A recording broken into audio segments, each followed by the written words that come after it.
আসসালামু প্রিয় ভাই বোন, আশা করি আপনারা সকলেই ভালো আছেন, সুস্থ আছেন। আমরা আবারও একটা দুর্দান্ত একটা ক্লাস নিয়ে কিন্তু চলে আসছি।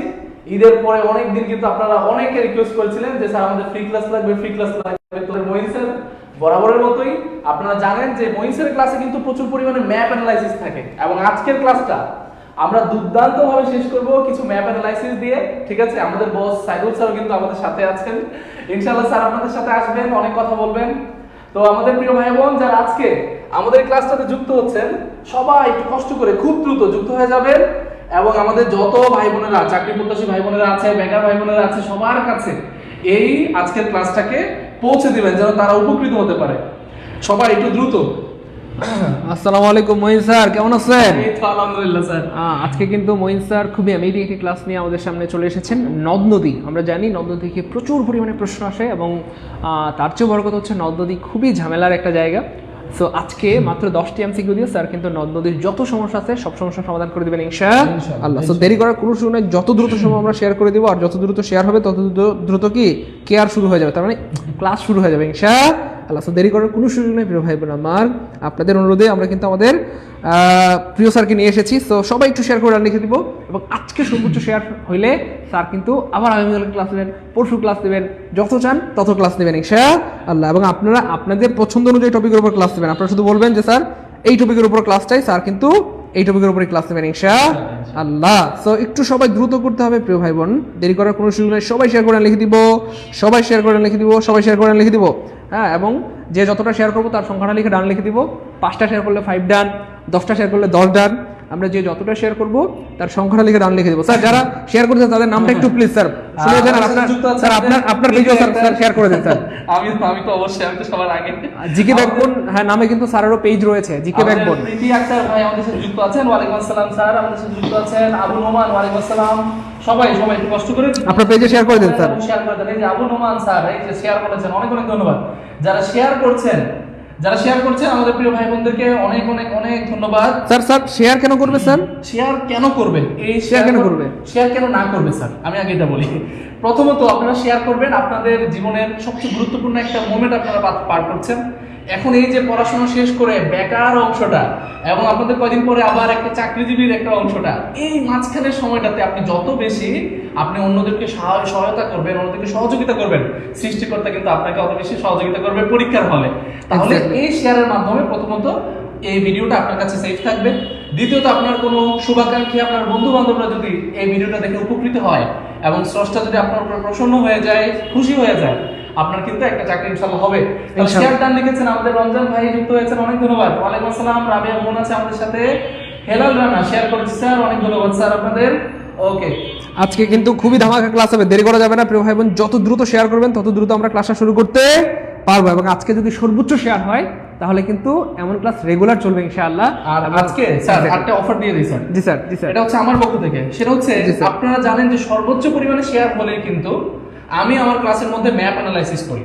আলহামদুলিল্লাহ, লাস্ট ক্লাসে কিন্তু স্যার দেখেছেন যে আমরা উপজাতি কিন্তু পোস্ট করেছিলাম স্যার। এক্স্যাক্টলি ঠিক তেমনি ভাবে আজকে কিন্তু আমরা নদ নদীর পোস্টমর্টম করব। আমি এটা একদম আমি এটা আমার আল্লাহর উপর ভরসা করে বলছি ইনশাআল্লাহ, আমার কনফিডেন্সের জায়গা থেকে বলতে পারি যে এমন ক্লাস আপনারা ইনশাআল্লাহ দ্বিতীয়টা ইউটিউব ঘাটেন, যে কোনো জায়গায় ঘাটেন পাবেন না, শর্ট ক্লাস পাবেন। কিন্তু এক ক্লাসে ম্যাপ অ্যানালাইসিস করে করে মানচিত্রের যত ভয় আছে, নদ নদীর যত ভয় আছে, সেগুলো ইনশাআল্লাহ আজকে দূর হবে ইনশাআল্লাহ। সো আজকে একটি সেরা ক্লাস হতে যাচ্ছে, আজকে একটি ঐতিহাসিক ক্লাস হতে যাচ্ছে ইনশাআল্লাহ। সো দেরি করার কোনো সুযোগ নেই, আমরা সবাই শেয়ার করে ডান লিখে দিব। আর ক্লাসে যদি শেয়ার বেশি হয়, ক্লাসে যদি স্টুডেন্ট সংখ্যা বেশি থাকে, তাহলে আমাদের কি হবে বলেন, ক্লাসটা নিতে ভালো লাগে বা মোটিভেশন কাজ করে যে আলহামদুলিল্লাহ এত ভাই বোনরা দেখছে, আমাদের ক্লাসটাকে আরও ভালোভাবে নেওয়া উচিত। এই জিনিসটা আমাদের মাথার মধ্যে কাজ করে এবং অটোমেটিক্যালি ক্লাসটা যতটুকু ভালো হওয়ার কথা তার থেকে বেশি ভালো হয়। অ্যান্ড এটাই স্বাভাবিক, স্টুডেন্ট সংখ্যা বেশি থাকলে ক্লাস নিয়ে মজা পাওয়া যায়। হ্যাঁ, আমরা দেরি করবো না, একটু দ্রুত শেয়ার করে দিব প্রিয় ভাই বোন আমার। দ্রুত আছেন সবাই শেয়ার দান বলেছেন, অনেক ধন্যবাদ স্যার। আমাদের ভাই বোনরা যারা শেয়ার দান বলছেন অনেক ধন্যবাদ। বাইজিদ খান স্যার আলহামদুলিল্লাহ অনেক ভালো আছি স্যার। যারা শেয়ার করেছে স্যার, আমরা কি তাদের নামগুলো একটু পড়ে শুনিয়ে দিই, তাহলে আমাদের ভাই বোনরা একটু খুশি হবে। মায়াবতী মেয়ে, অনেক ধন্যবাদ আপনাকে শেয়ার করার জন্য। বায়াজিদ ভাই শেয়ার করে লিখেছেন, অসংখ্য ধন্যবাদ প্রিয় ভাই আমার। লামিয়া আক্তারকে অনেক ধন্যবাদ। হেমায়তুদ্দিন ভাই আমাদের সাথে যুক্ত হয়ে গেছেন, অসংখ্য ধন্যবাদ। শেয়ার করে ডান লিখে দিব, আমরা একটু নামগুলো পড়ে শুনিয়ে দিচ্ছি। সবাই করেছে স্যার, আমি নিবন্ধনে উত্তীর্ণ হয়েছি, আলহামদুলিল্লাহ। আপনাকে অনেক অনেক ধন্যবাদ। এই যে আপনারা যে এক একটা জায়গায় প্ল্যাটফর্মে গিয়ে ভালো করছেন, এটা আমাদের কাছে সবচেয়ে বড় পাওয়া, সাইদুল স্যারের কাছে সবচেয়ে বেশি বড় পাওয়া, কারণ স্যারকে কেন্দ্র করেই কিন্তু আমরা সবাই, তো ওইটাই সবচেয়ে বড় একটা পাওয়া জিনিস যে আপনারা সবাই একটা ভালো পজিশনে যাবেন এবং সেটাতে আমাদের বিন্দুমাত্র হলেও একটা অংশ থাকবে। Exactly. তো প্রিয় এবং সবাই যারা আছেন আজকের ক্লাসটাতে একটু দ্রুত করে সবাই একটু শেয়ার করে দেবেন। 5টা শেয়ার ডান বলেছেন তাহমিনা আক্তার, ওনাদের অনেক ধন্যবাদ, অনেক ধন্যবাদ স্যার। আপনাকে তো দেখি অনেক ভালোবাসে, এই যে একদম 44টা শেয়ার করেছে স্যার। আমাদের আরিফুল ভাই 3টা শেয়ার করেছেন, মাশাআল্লাহ, অনেক ধন্যবাদ। আলহামদুলিল্লাহ। এটা এই ভালোবাসাগুলো দিয়ে, এই যে সহযোগিতাগুলো দিয়ে বলতো আমরা সবাই একটা বড় একটা প্ল্যাটফর্ম হব। এবং আমরা তো জানি যে আমাদের সাইদুল স্যার পেজটা একটা বিশাল একটা প্ল্যাটফর্ম, যেখানে এত এত প্রত্যাশীরা, এত এত চাকরি প্রত্যাশীরা তাদের আস্থার জায়গাটা খুঁজে পেয়েছে। তো সেই জায়গা থেকে আপনারা সবাই একটু কষ্ট করে আজকের ক্লাসটা একটু শেয়ার করবেন এবং মাত্র 10টা ক্লাসের মাধ্যমে, 10টা এমসিকিউর মাধ্যমে আমরা আজকের ক্লাসটা ডান করব। আজকের ক্লাসে যত ঝামেলা আছে, নদ নদী নিয়ে আপনাদের যত ঝামেলা আছে, স্যার সাবিনা আক্তার কিন্তু রাগ করেছে, সে বলতেছে আমি প্রতিদিন ফেয়ার এন্ড লাভলি দিয়ে শেয়ার করি, তবু স্যার আমার নাম পড়ে না। আপনাকে অনেক অনেক অনেক অনেক ধন্যবাদ জানাচ্ছি। আপনারা শেয়ার করেন দেখেই কিন্তু আমরা আপনাদের জন্য নতুন নতুন কন্টেন্ট আনতে আমরা উদ্বুদ্ধ হই, আমরা নতুন নতুন কন্টেন্টগুলো নিয়ে আসি। তো আজকের ক্লাসটাও ব্যতিক্রম কিছুই নয়, আজকের ক্লাসটাও বিশাল রকম কিছু হবে ইনশাআল্লাহ, খুব ভালো কিছু হবে। ঠিক আছে স্যার, সবাই স্যার শুরু করে দেন, সবাই শেয়ার করে দিবেন, শুরু করে দেন স্যার, সবাই শেয়ার করে দিবেন, সবাই শেয়ার করে দিবেন ইনশাআল্লাহ। স্যার দেরি করে না করি, আমরা দ্রুত ক্লাসে চলে যাই। আর বিসমিল্লাহ। সবচেয়ে গুরুত্বপূর্ণ বিষয়টা হচ্ছে আমরা যখনই ক্লাস করব, আর মহিষের ক্লাসে সবাই একটা কথা আমরা বলে রাখি যে আমাদের ক্লাসগুলোতে প্রচুর পরিমাণে ইনফরমেশন কিন্তু আমরা দেওয়ার চেষ্টা করি। খাতা কলমে বলবেন, অবশ্যই নোট করবেন, অবশ্যই আপনারা সবাই নোট করবেন এবং খাতায় বারবার করে নোট করবেন। যে জিনিসগুলো জানেন না সেগুলো একটু জানানোর চেষ্টা করবেন, আমরা অবশ্যই রেসপন্স করার চেষ্টা করব। প্রিয় ভাই বোনেরা সবাই যারা যুক্ত হয়েছেন, সবাই একটু কষ্ট করে আজকের ক্লাসটাতে সবাই একটু আচ্ছা, আমার সাউন্ডটা ক্লিয়ার আসছে না? আমাদের এক ভাই বলেছে, সাইদ ভাই বলেছে সাউন্ডটা ক্লিয়ার আসতেছে না। স্যার একটু চেক করেন, সাইদুল স্যার। ওকে, আমরা যেটা বলছিলাম, আমাদের ক্লাসটা আপনারা একটু কষ্ট করে সাউন্ডটাকে একবার অফ করে আবার অন করুন, অথবা একটু ভলিউমটা বাড়ানোর চেষ্টা করুন। আশা করছি সব কিছু এখন ক্লিয়ার হবে। প্রিয় ভাই বোনেরা যারা যুক্ত হয়েছেন আজকের ক্লাসটাতে, আপনাদেরকে আবারও অনেক অনেক ধন্যবাদ জানিয়ে আমাদের মূলত আজকের ক্লাসটাতে আমরা চলে যাবো এখনই। ওকে, আশা করি সব ক্লিয়ার আছে। স্যার সাউন্ড ক্লিয়ার না বলছে, একটু দেখেন। ওকে, সবাই একটু ক্লিয়ার, সবাই বলবেন, এখন বলেন সাউন্ডটা ক্লিয়ার কিনা। যদি সাউন্ড ক্লিয়ার হয় তাহলে কিন্তু আমরা এখন আজকে আমাদের মেগা ক্লাসটা শুরু করব ইনশাআল্লাহ। ওকে, সাউন্ড ক্লিয়ার করেন স্যার, লেট মি চেক, একটা মিনিট। এইবার আবার শুরু করি আমরা। এইবার স্যার বলেন তো একটু, এইবার ঝকঝকে ফকফকে ক্লিয়ার কিনা? এইবার ক্লিয়ার কিনা? এই যে ওহির নিশি আমাদের বোন আছে আমাদের সাথে, মৃত্তিকা মির্জা, সাউন্ড ক্লিয়ার না স্যার? ওকে, সমস্যা নাই, এখন একটু বলেন। প্রিয় ভাই বোনরা সবাই একটু বলেন এখন ক্লিয়ার কিনা। আশা করছি এখন একদমই ঝকঝকা ফকফকা, একদমই ক্লিয়ার, এখন ঠিক আছে। যে আমাদের মৃত্তিকা মির্জা বোন আমাদের বলেছেন এখন ক্লিয়ার আছে, অনেক ধন্যবাদ।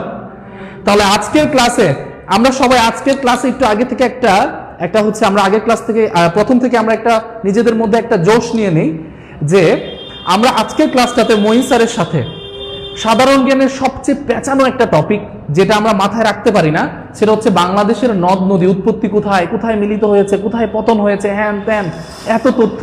আর আপনারা জানেন বাংলাদেশ পানি উন্নয়ন যে বোর্ড আছে, ওর একটু কয়দিন পরপর আবার মুড সুইং হয়, ও কয়দিন পরপর নদীদের সংখ্যা বাড়িয়ে দেয়। আগে ছিল 700, তারপরে করে দিল 1008টা, 1200টা, এখন আবার 1400টা, 1415টা।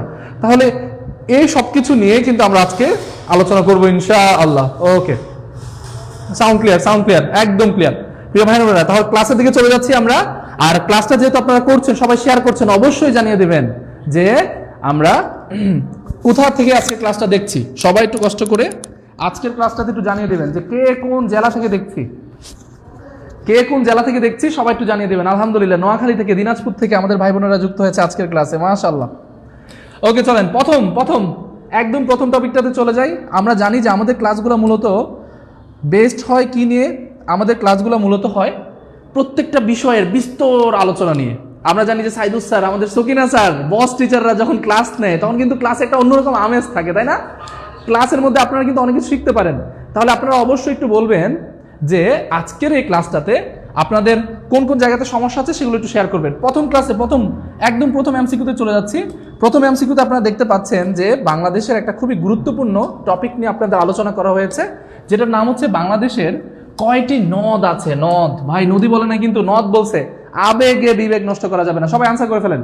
বাংলাদেশের বাংলাদেশে নদ আছে কতটি? খুবই খুবই দ্রুত, সবাই রংপুর থেকে, চাঁদপুর থেকে, very good sir, very good. Okay, সবাই ইনশাল্লাহ অনেক ভালো করবেন। প্রথমটা হচ্ছে প্রথম 1 নাম্বার, ভেরি গুড, সবাই বলেছেন 1 নাম্বার আনসার করেছেন, একটি আনসার করেছেন, একটি আনসার করেছেন, ভেরি গুড, সাবাস, সবাই আনসার করছেন। ওকে, একের ক বলেছেন। স্যার বাংলাদেশে নদ আছে কয়টি ভাই? নদ, স্যার সবাই একটু খেয়াল করবেন, নদ এবং নদী এই জিনিসগুলো কি? নদ এবং নদীর মধ্যে পার্থক্যটা কোথায়? নদ বেটা মানুষ, নদী বেটি মানুষ, এরকম কিছু? আরে ভাই এরকম কিছুই না। নদ এবং নদীর মধ্যে সূক্ষ্ম একটা পার্থক্য, শুধু ব্যাকরণগত, নামের দিক থেকে। আকারান্ত উকারান্ত যদি কোনো শব্দ থাকে ব্যাকরণে, সেগুলো নদী হিসেবে ধরে, আর যখন পুরুষবাচক শব্দ হয় তখন সেটাকে নদ হিসেবে ধরে। বাংলাদেশের প্রশ্নের ক্ষেত্রে আপনারা দেখবেন সবসময় নদের আনসার হিসেবে 3টি আনসার নেয়। আপনারা একটু আনসার করতে থাকেন, সবাই একটু আনসার করতে থাকেন। সবাই 3টা আনসার নেয়।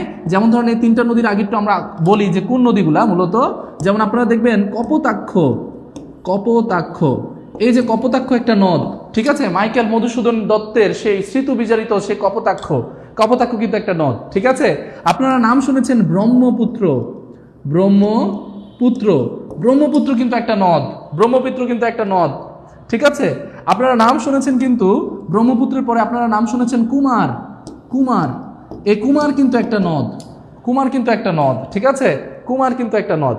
তাহলে কপোতাক্ষ নদ, ব্রহ্মপুত্র নদ, কুমার নদ। পাশাপাশি আরো একটা নদ আছে বাংলাদেশে যেটা নিয়ে আলোচনা হয় না, সেটা হচ্ছে আড়িয়াল খা। সেটার নাম কি বলেন তো? আড়িয়াল খা।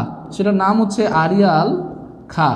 এই আড়িয়াল খা হচ্ছে কিন্তু একটা নদ। তাহলে এখানে 4টা নদের কথা বলা হয়েছে। তাহলে অপশনে আপনাদের 3 এবং 4 অপশন থাকলে আপনারা অবশ্যই 4 আনসার করবেন, এটা আনসার করবেন। আর অপশনে 4 আনসার না থাকলে তখন 3 দিবেন, ঠিক আছে প্রিয় ভাই বোন? সবাই ক্লিয়ার কিনা? এটা নিয়ে সবার একটু কনফিউশন থাকে। আমরা কনফিউশনগুলো সলভ করেই কিন্তু আজকে নদ নদীটা শিখবো ইনশাআল্লাহ। এটা নিয়ে অনেক জায়গাতে অনেক ঝামেলা, অনেক ধোঁয়াশা, অনেক বইতেও কিন্তু ঝামেলা, ঠিক আছে? যে নদ 3টা দেয়া আছে, কিন্তু মূলত বাংলাদেশের অবস্থানগুলো খেয়াল করেন। কপোতাক্ষ নদ যশোর সাতক্ষীরা অঞ্চলে, এই যে ব্রহ্মপুত্র নদ, ঠিক আছে? একদম মানস সরোবর থেকে উৎপত্তি হয়ে বাংলাদেশে প্রবেশ করেছে যে নদটা, ব্রহ্মপুত্র নদ। কুমার নদ, আড়িয়াল খা নদ, এই নদগুলো কিন্তু এই যে এটা ফরিদপুরে, এটা হচ্ছে আপনার মাদারীপুর অঞ্চলে। এইগুলো কিন্তু একটু জানতে হবে ভাই, যে বাংলাদেশে তাহলে মূলত নদ আছে 4টা, কিন্তু আমাদের অনেক সময় প্রশ্নে আনসার হিসেবে 3-4 দেয়া থাকলে আমরা অবশ্যই 4টা আনসার করব। 4টা যদি অপশনে না থাকে তখন আমরা আনসার করবো 3টা। প্রিয় ভাই বোনেরা সবাই ক্লিয়ার কিনা একটু বলেন? সবাই একটু বলেন, সবাই ক্লিয়ার কিনা? তাহলে আমরা যদি বলি যে আমাদের বাংলাদেশে নদ আছে কয়টা? বাংলাদেশে নদ কিন্তু আছে টোটাল 4টা। অপশনে 4টা না থাকলে অবশ্যই বলে দিতে হবে 3টা। Very good. এই যে আমাদের বোন বলেছে ব্রহ্মপুত্র, আড়িয়াল খা, কুমার, কপোতাক্ষ, সাবাস। এগুলাই ভাই, এগুলাই লাগবে। আপনারা যত বেশি অ্যাগ্রেসিভ ভাবে পড়াশোনা করবেন, যত বেশি জোশ নিয়ে, যত বেশি আত্মবিশ্বাস নিয়ে পড়াশোনা করবেন, মনে রাখবেন যে আপনি এক ধাপ এগিয়ে গেছেন, এবং এই এক ধাপ করে এগিয়ে গিয়ে কিন্তু আপনি আপনার কাঙ্ক্ষিত লক্ষ্যে পৌঁছাবেন ইনশাআল্লাহ। ওকে, সবাই ক্লিয়ার বলেছে? প্রিয় ভাই বোনেরা সবাই ক্লিয়ার বলেছে। যেহেতু আমরা পরের টপিকে চলে যাই, শর্ট টপিক, আমরা গুরুত্বপূর্ণ বিষয়গুলো নিয়েই আলোচনা করব।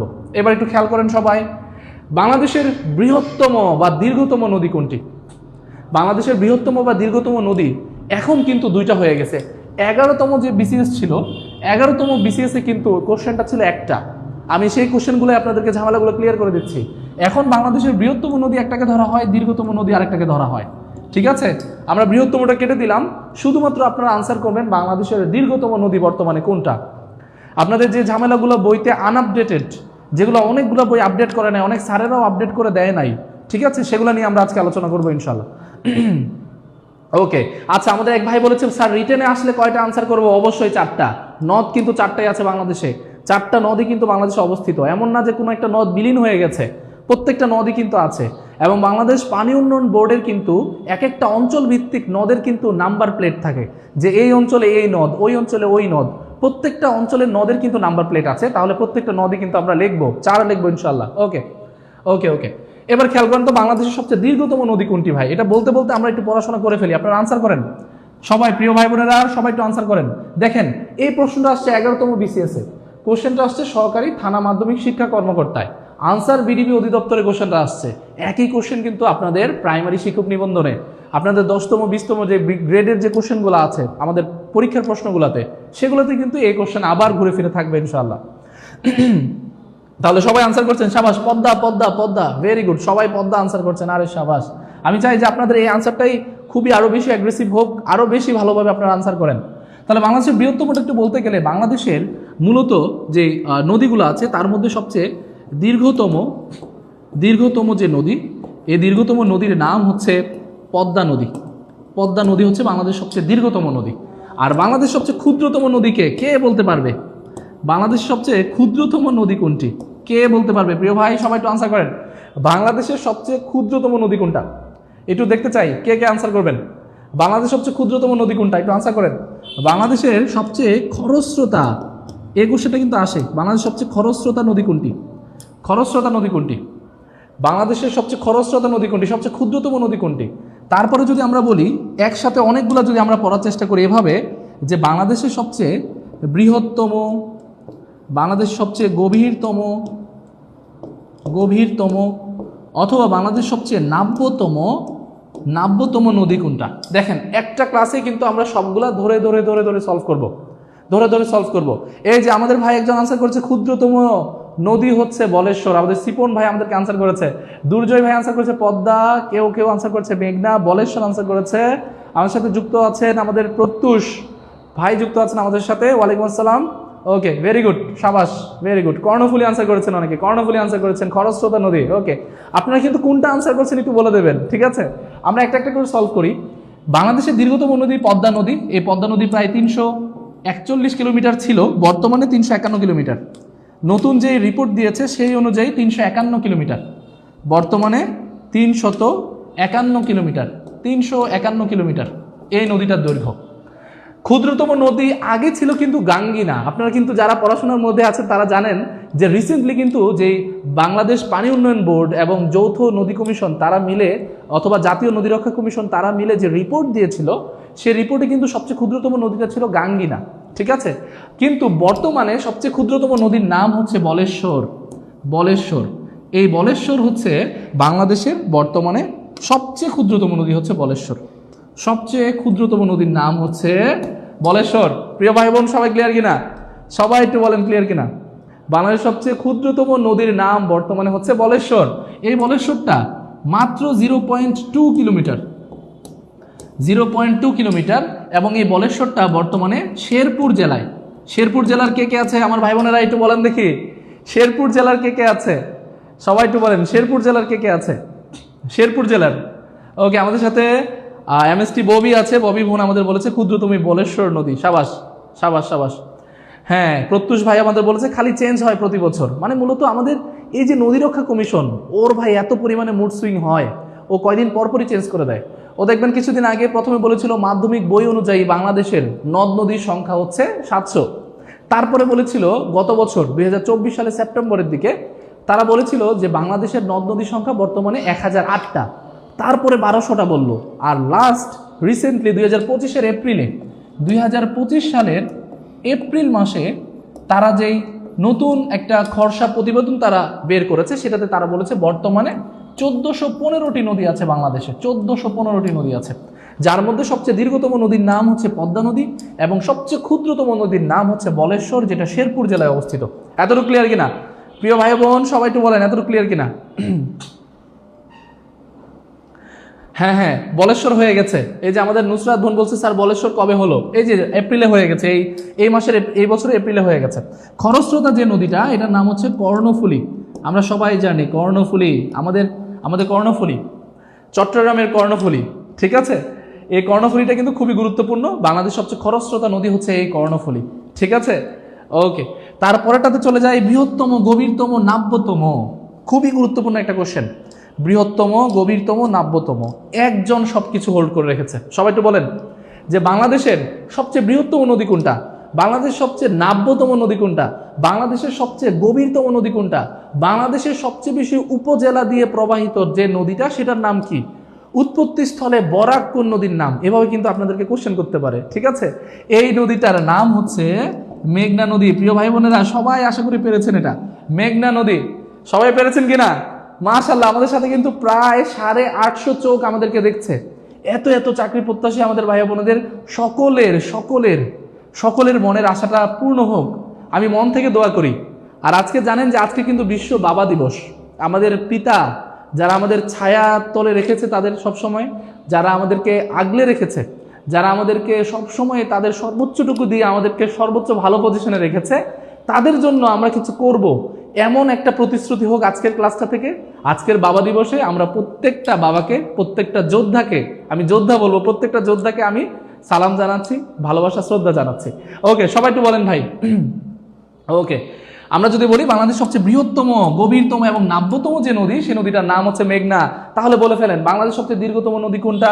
অবশ্যই পদ্মা। তাহলে বৃহত্তম যদি কোশ্চেন করতো তখন হয়ে যাইতো মেঘনা। সবাই ক্লিয়ার কিনা? সবাই ক্লিয়ার কিনা? আমাদের সাথে আমাদের বোন কুইন ভিলিজা সরকার আছেন, আমাদের সাথে সালমা হক আছেন।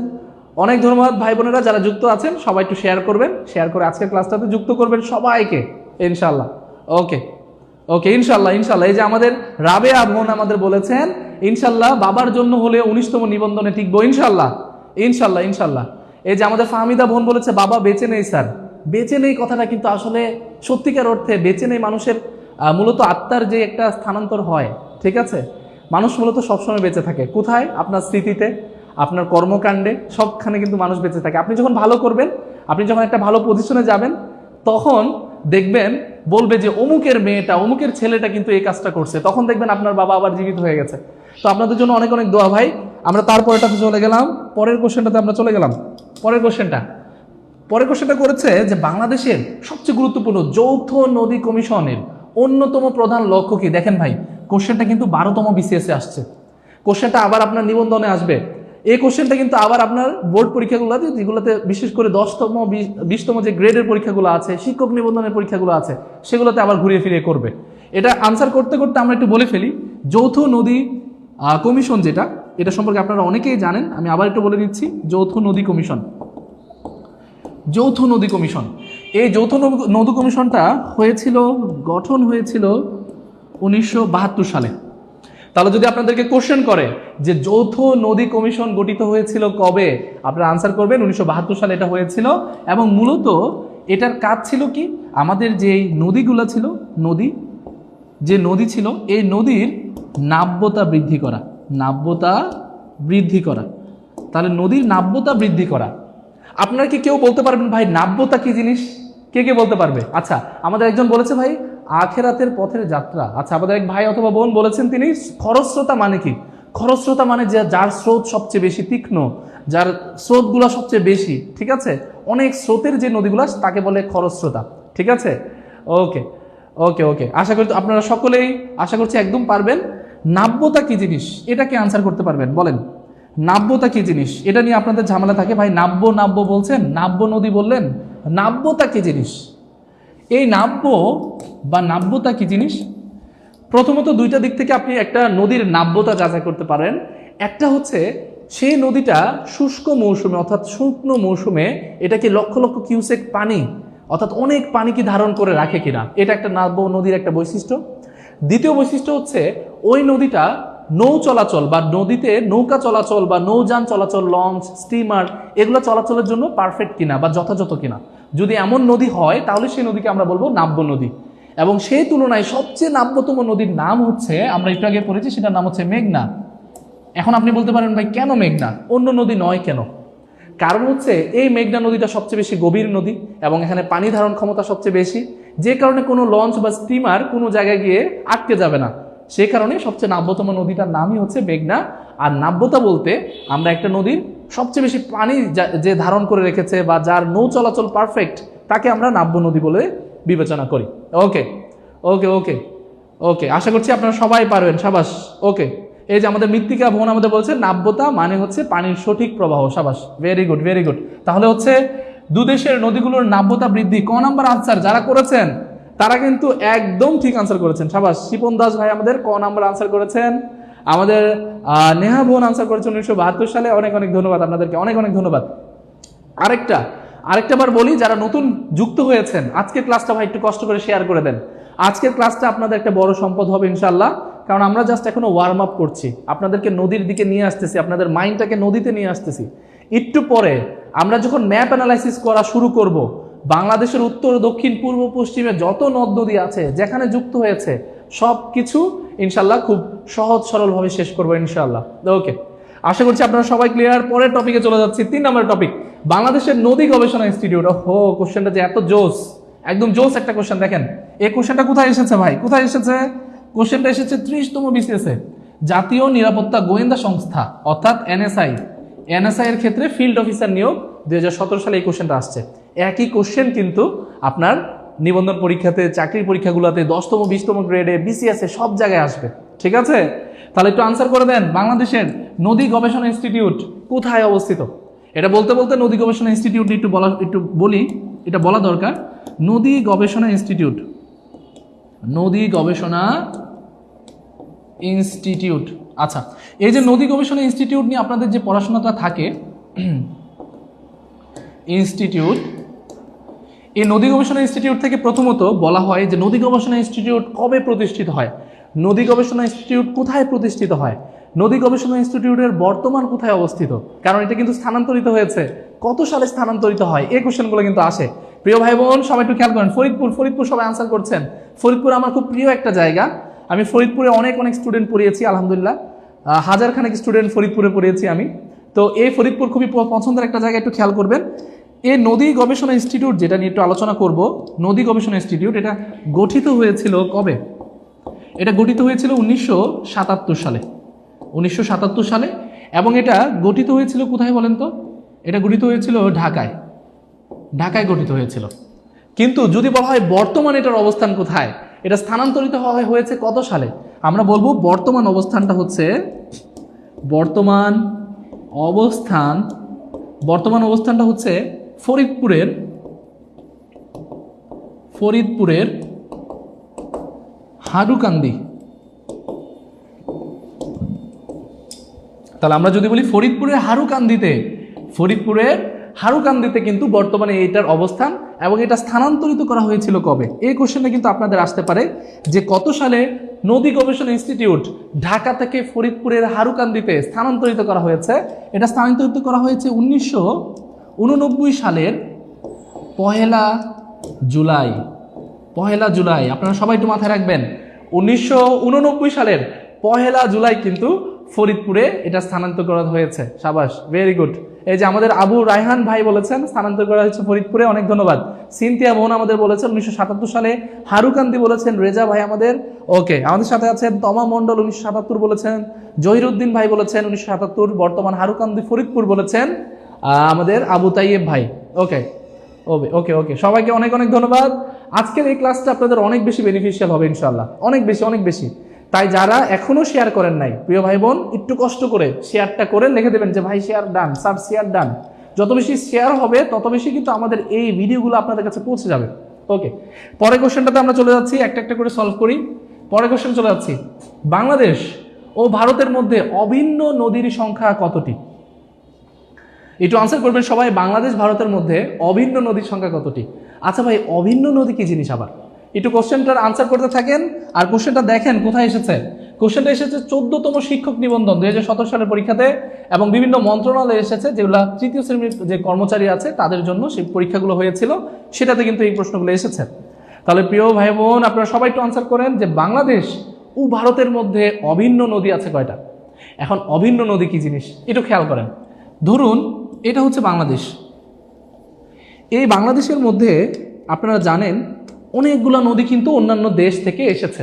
যেমন বাংলাদেশের সীমান্তবর্তী একটা বড় দেশ আছে, এই দেশটার নাম হচ্ছে ভারত। আর এই পাশে আরেকটা দেশ আছে বাংলাদেশ সীমান্তে, এটার নাম হচ্ছে মিয়ানমার। আপনারা একটু আনসার করতে থাকেন, এর মধ্যে আনসার করতে থাকেন সবাই। বাংলাদেশের ও ভারতের মধ্যে অভিন্ন নদীর সংখ্যা কতটি? আনসার করতে থাকেন, আমরা একটু বুঝাই দিই বিষয়টা। তাহলে এই যে বাংলাদেশের সাথে ভারত এবং মিয়ানমারের সীমান্ত আছে, যদি ভারতের কোনো একটা নদী বাংলাদেশে চলে আসে, তাহলে সে কিন্তু দুইটা দেশের বর্ডারটাকে সে কিন্তু এক্সচেঞ্জ করেছে, অর্থাৎ ভারত থেকে বাংলাদেশে চলে এসেছে, বর্ডার পার করে এসেছে।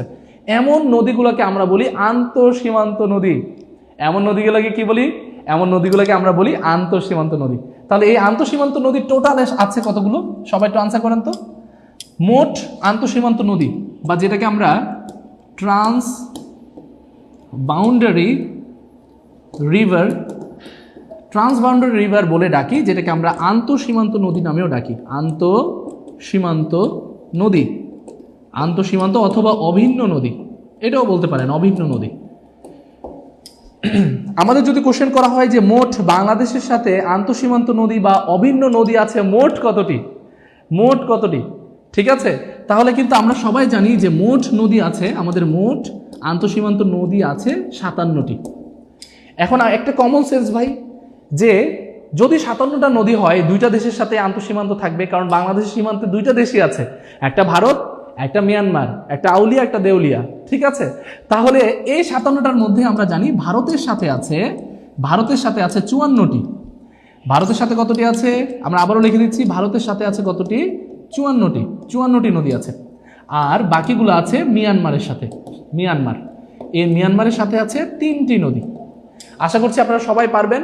আমরা যদি বলি ট্রান্সবাউন্ডারি রিভার বা আন্তঃসীমান্ত নদী বা অভিন্ন নদী মোট কতটি, মোট হচ্ছে 57টি, যার মধ্যে ভারতের সাথে আছে 54টি এবং মিয়ানমারের সাথে আছে 3টি। এখন স্যার আমি কি সবগুলো মুখস্থ করতে যাব? আমার যে 57টা এতগুলো নদী আমি কি মুখস্থ করতে যাব? দরকার নাই। আমি মুখস্থ করব কি, আমি জাস্ট মুখস্থ করব মিয়ানমারের সাথে যে 3টা আছে, এই মিয়ানমারের সাথে 3টাকে আমি মুখস্থ করে ফেলবো। এই 3টা ছাড়া বাকি যাই কিছু দেখ সবগুলোই কার সাথে হবে, সেগুলো হবে ভারতের সাথে। আশা করছি আপনারা ক্লিয়ার। যেমন 3টা নদী একটু খেয়াল করেন, যেমন একটা হচ্ছে নাফ নদীর নাম আপনারা শুনেছেন, একটা হচ্ছে সাঙ্গু নদী, আর আরেকটা নদীর নাম হচ্ছে মাতামুহুরী। সবাই ক্লিয়ার কিনা প্রিয় ভাই বোনেরা? সবাই ক্লিয়ার কিনা? প্রিয় ভাই বোন সবাই ক্লিয়ার কিনা? হ্যাঁ স্যার, উপজাতির ক্লাসটা সেরা ছিল, অনেক ধন্যবাদ। আচ্ছা সবাই একটু বলেন, সবাই একটু কষ্ট করে বলেন যে এতটুকু পর্যন্ত ক্লিয়ার কিনা। মায়ানমারের সাথে 3টি, মিয়ানমারের সাথে 3টি, একই কথা, হচ্ছে। সাবাস। আপনাদের রেসপন্সগুলো দেখলে মন থেকে ভালো লাগে যে না, শিখছে তারা শিখছে, তারা চেষ্টা করছে, তারা খুব চেষ্টা করছে। বর্তমান সময়ে চাকরির বাজারটা এত পরিমাণে পেইনফুল, এত পরিমাণে কম্পিটিটিভ হয়ে গেছে যে এখানে আসলে সত্যিকার অর্থে আপনি যদি না দৌড়ান, আপনি যদি অন্যজন থেকে এক কদম সামনে না থাকেন, তাহলে প্রিয় ভাই বোন আপনি কিন্তু পিছিয়ে যাবেন, আপনার কিন্তু একটা চাকরির সিট কিন্তু কনফার্ম হবে না। তো সেক্ষেত্রে আপনাকে অবশ্যই একটু মাথায় রাখতে হবে। তাহলে ট্রান্সবাউন্ডারি রিভার, এই ট্রান্সবাউন্ডারি রিভারটা টোটাল হচ্ছে 57টি, যার মধ্যে ভারতের সাথে আছে 54টি, মিয়ানমারের সাথে আছে 3টি এবং মিয়ানমারের সাথে আছে নাফ, সাঙ্গু এবং মাতামুহুরী। একদম ক্লিয়ার, সাবাস, একদম ক্লিয়ার। অনেক ধন্যবাদ প্রিয় ভাই বোন। আমরা পরের কোশ্চেনটাতে চলে যাচ্ছি। পরের কোশ্চেনটা, 2 নদীর মধ্যবর্তী ভূমিকে কি বলে? একটা খুবই গুরুত্বপূর্ণ কোশ্চেন। দেখবেন যে কোশ্চেনগুলো বা যে ক্লাসগুলো আপনারা করেন, মানে নদী নিয়ে যে ক্লাসগুলো করেন, বেসিক জিনিসগুলো নিয়ে আলোচনা হওয়ার পরেই ক্লাসটা শেষ হয়ে যায়। কিন্তু আমাদের ক্লাসগুলো হবে এমন যে সেগুলো ডিপ থেকে আমরা ইনশাল্লাহ আপনাদের কাছে একদম উপস্থাপন করার চেষ্টা করবো ইনশাল্লাহ। স্যার চাকরির জন্য দোয়া করবেন। দোয়ার উপরে যদি কোনো কিছু থাকে তারপরেও সেটা আপনাদের জন্য রয়েছে, কারণ মানুষ আসলে সত্যিকার অর্থে দোয়া করলে দোয়াটা কিন্তু বিফলে যায় না, দোয়াটা সৃষ্টিকর্তার কাছে খুব জোরদারভাবে পৌঁছায়। আমি আপনাদের জন্য অনেক দোয়া করি, আপনারা যদি দোয়া করবেন আমার জন্য। 2 নদীর মধ্যবর্তী ভূমিকে কি বলে?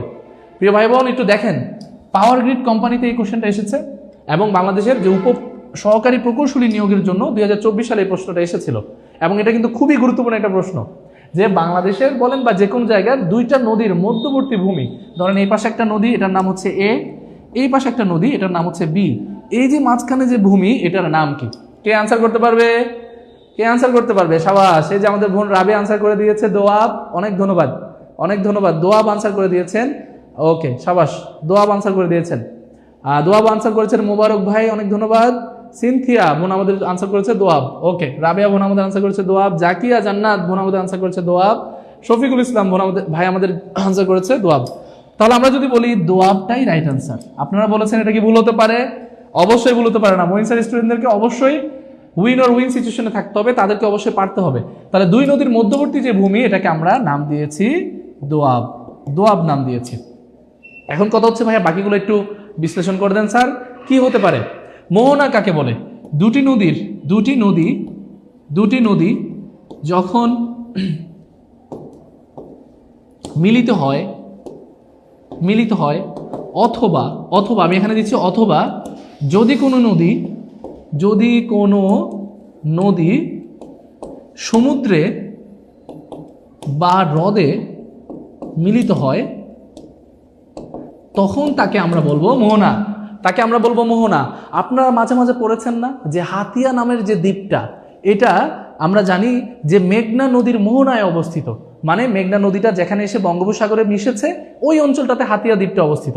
আবার আপনারা এভাবে পড়েছেন যে বাংলাদেশের একটা দ্বীপ ছিল যেটা কিন্তু বিলীন হয়ে গেছে, যেটাতে ভারত আক্রমণ করেছিল, ভারত দখল করেছিল সেই দ্বীপটা। সেই দ্বীপটার নাম হচ্ছে নিউমোর আইল্যান্ড বা দক্ষিণ তালপট্টি দ্বীপ অথবা পূর্বাশা দ্বীপ নামে আপনারা চিনতেন। এই দ্বীপটা কিন্তু হারিয়াভাঙা যে নদীটা আছে সেই নদীর মোহনায় অবস্থিত। তাহলে মোহনায় অবস্থিত মানে কি? নদীটা যেখানে গিয়ে শেষ হবে, সমুদ্রের সাথে মিশবে, ওই অঞ্চলটাকে আমরা বলছি মোহনা। আশা করছি আপনারা ক্লিয়ার। দ্বীপ তো আপনারা জানেন যে ভূখণ্ডের চারপাশে শুধু জল আর জল, তাকে বলবো আমরা দ্বীপ। বদ্বীপ কাকে বলে? বদ্বীপ হচ্ছে দুইটা বড় নদীর মাঝখানে ব আকৃতির বা ডেল্টা আকৃতির, গ্রিক শব্দ ডেল্টা আকৃতির যেই উর্বর ভূমিটা, সেটাকে আমরা বলছি বদ্বীপ। এবং পৃথিবীর সবচেয়ে বড় বদ্বীপ হচ্ছে বাংলাদেশ। এগুলো একদম বেসিক, এগুলো সম্পর্কে আপনারা সবাই জানেন। নতুন কি জিনিস আছে সেটা একটু মহিন স্যার আপনাদের সাথে শেয়ার করার চেষ্টা করি।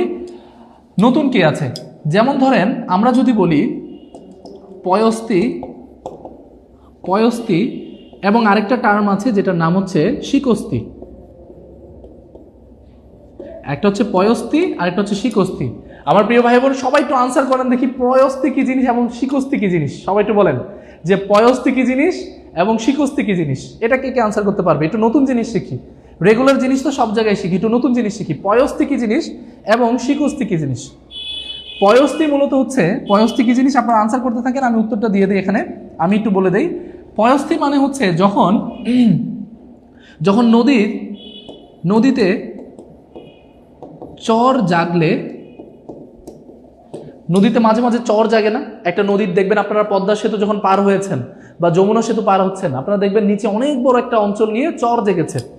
ওই চরের মধ্যে কিছু কিছু লোক আছে যারা চাষাবাদ করে, সেই চাষাবাদ করে যারা, তাদেরকে বলা হয় পয়স্তি। তাহলে পয়স্তি কি? নদীতে চর জাগলে যারা চাষাবাদ করে, যারা চাষাবাদ করে, তাহলে চাষাবাদ করে অবশ্যই পয়সা করে ইনকাম করে, তাহলে পয়সা করে ইনকাম করে চাষাবাদ করে, তাহলে পয়স্তি। ঠিক আছে? তাহলে পয়সা করে ইনকাম করে চাষাবাদ করে নদীর চরে, সেটাকে বলা হচ্ছে পয়স্তি। আর শিকস্তি কি জিনিস? শিকস্তি মানে হচ্ছে যারা, বর্তমানে বাংলাদেশে নদী ভাঙনটা কিন্তু খুবই গুরুত্বপূর্ণ একটা হেডেক, একটা মাথা ব্যথার কারণ।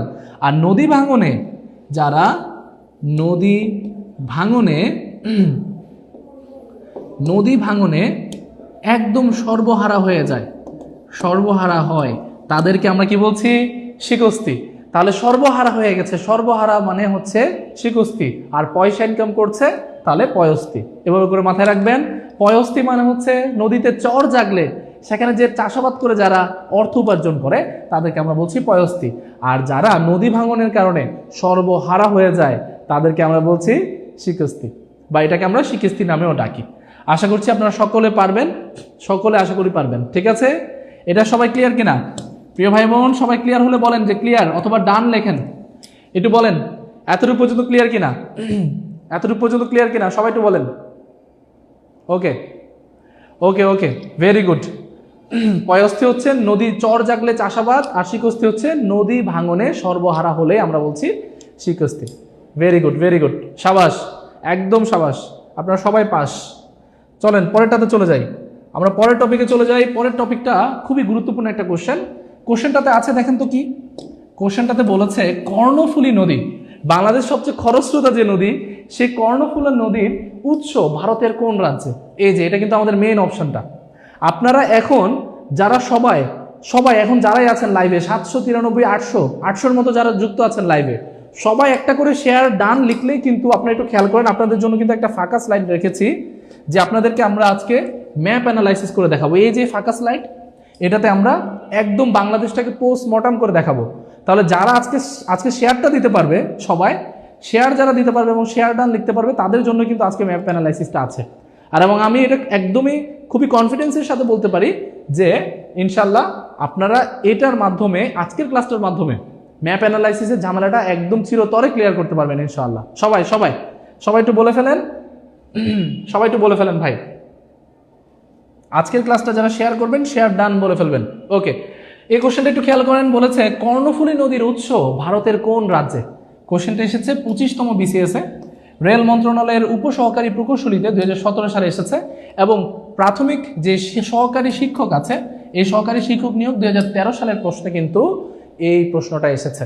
তাহলে প্রিয় ভাই বোন, এটা কিন্তু খুবই গুরুত্বপূর্ণ একটা প্রশ্ন এবং আমরা জানি নদ নদী থেকে কোশ্চেন আসলে কিন্তু দুই ধরনের কোশ্চেন আসে।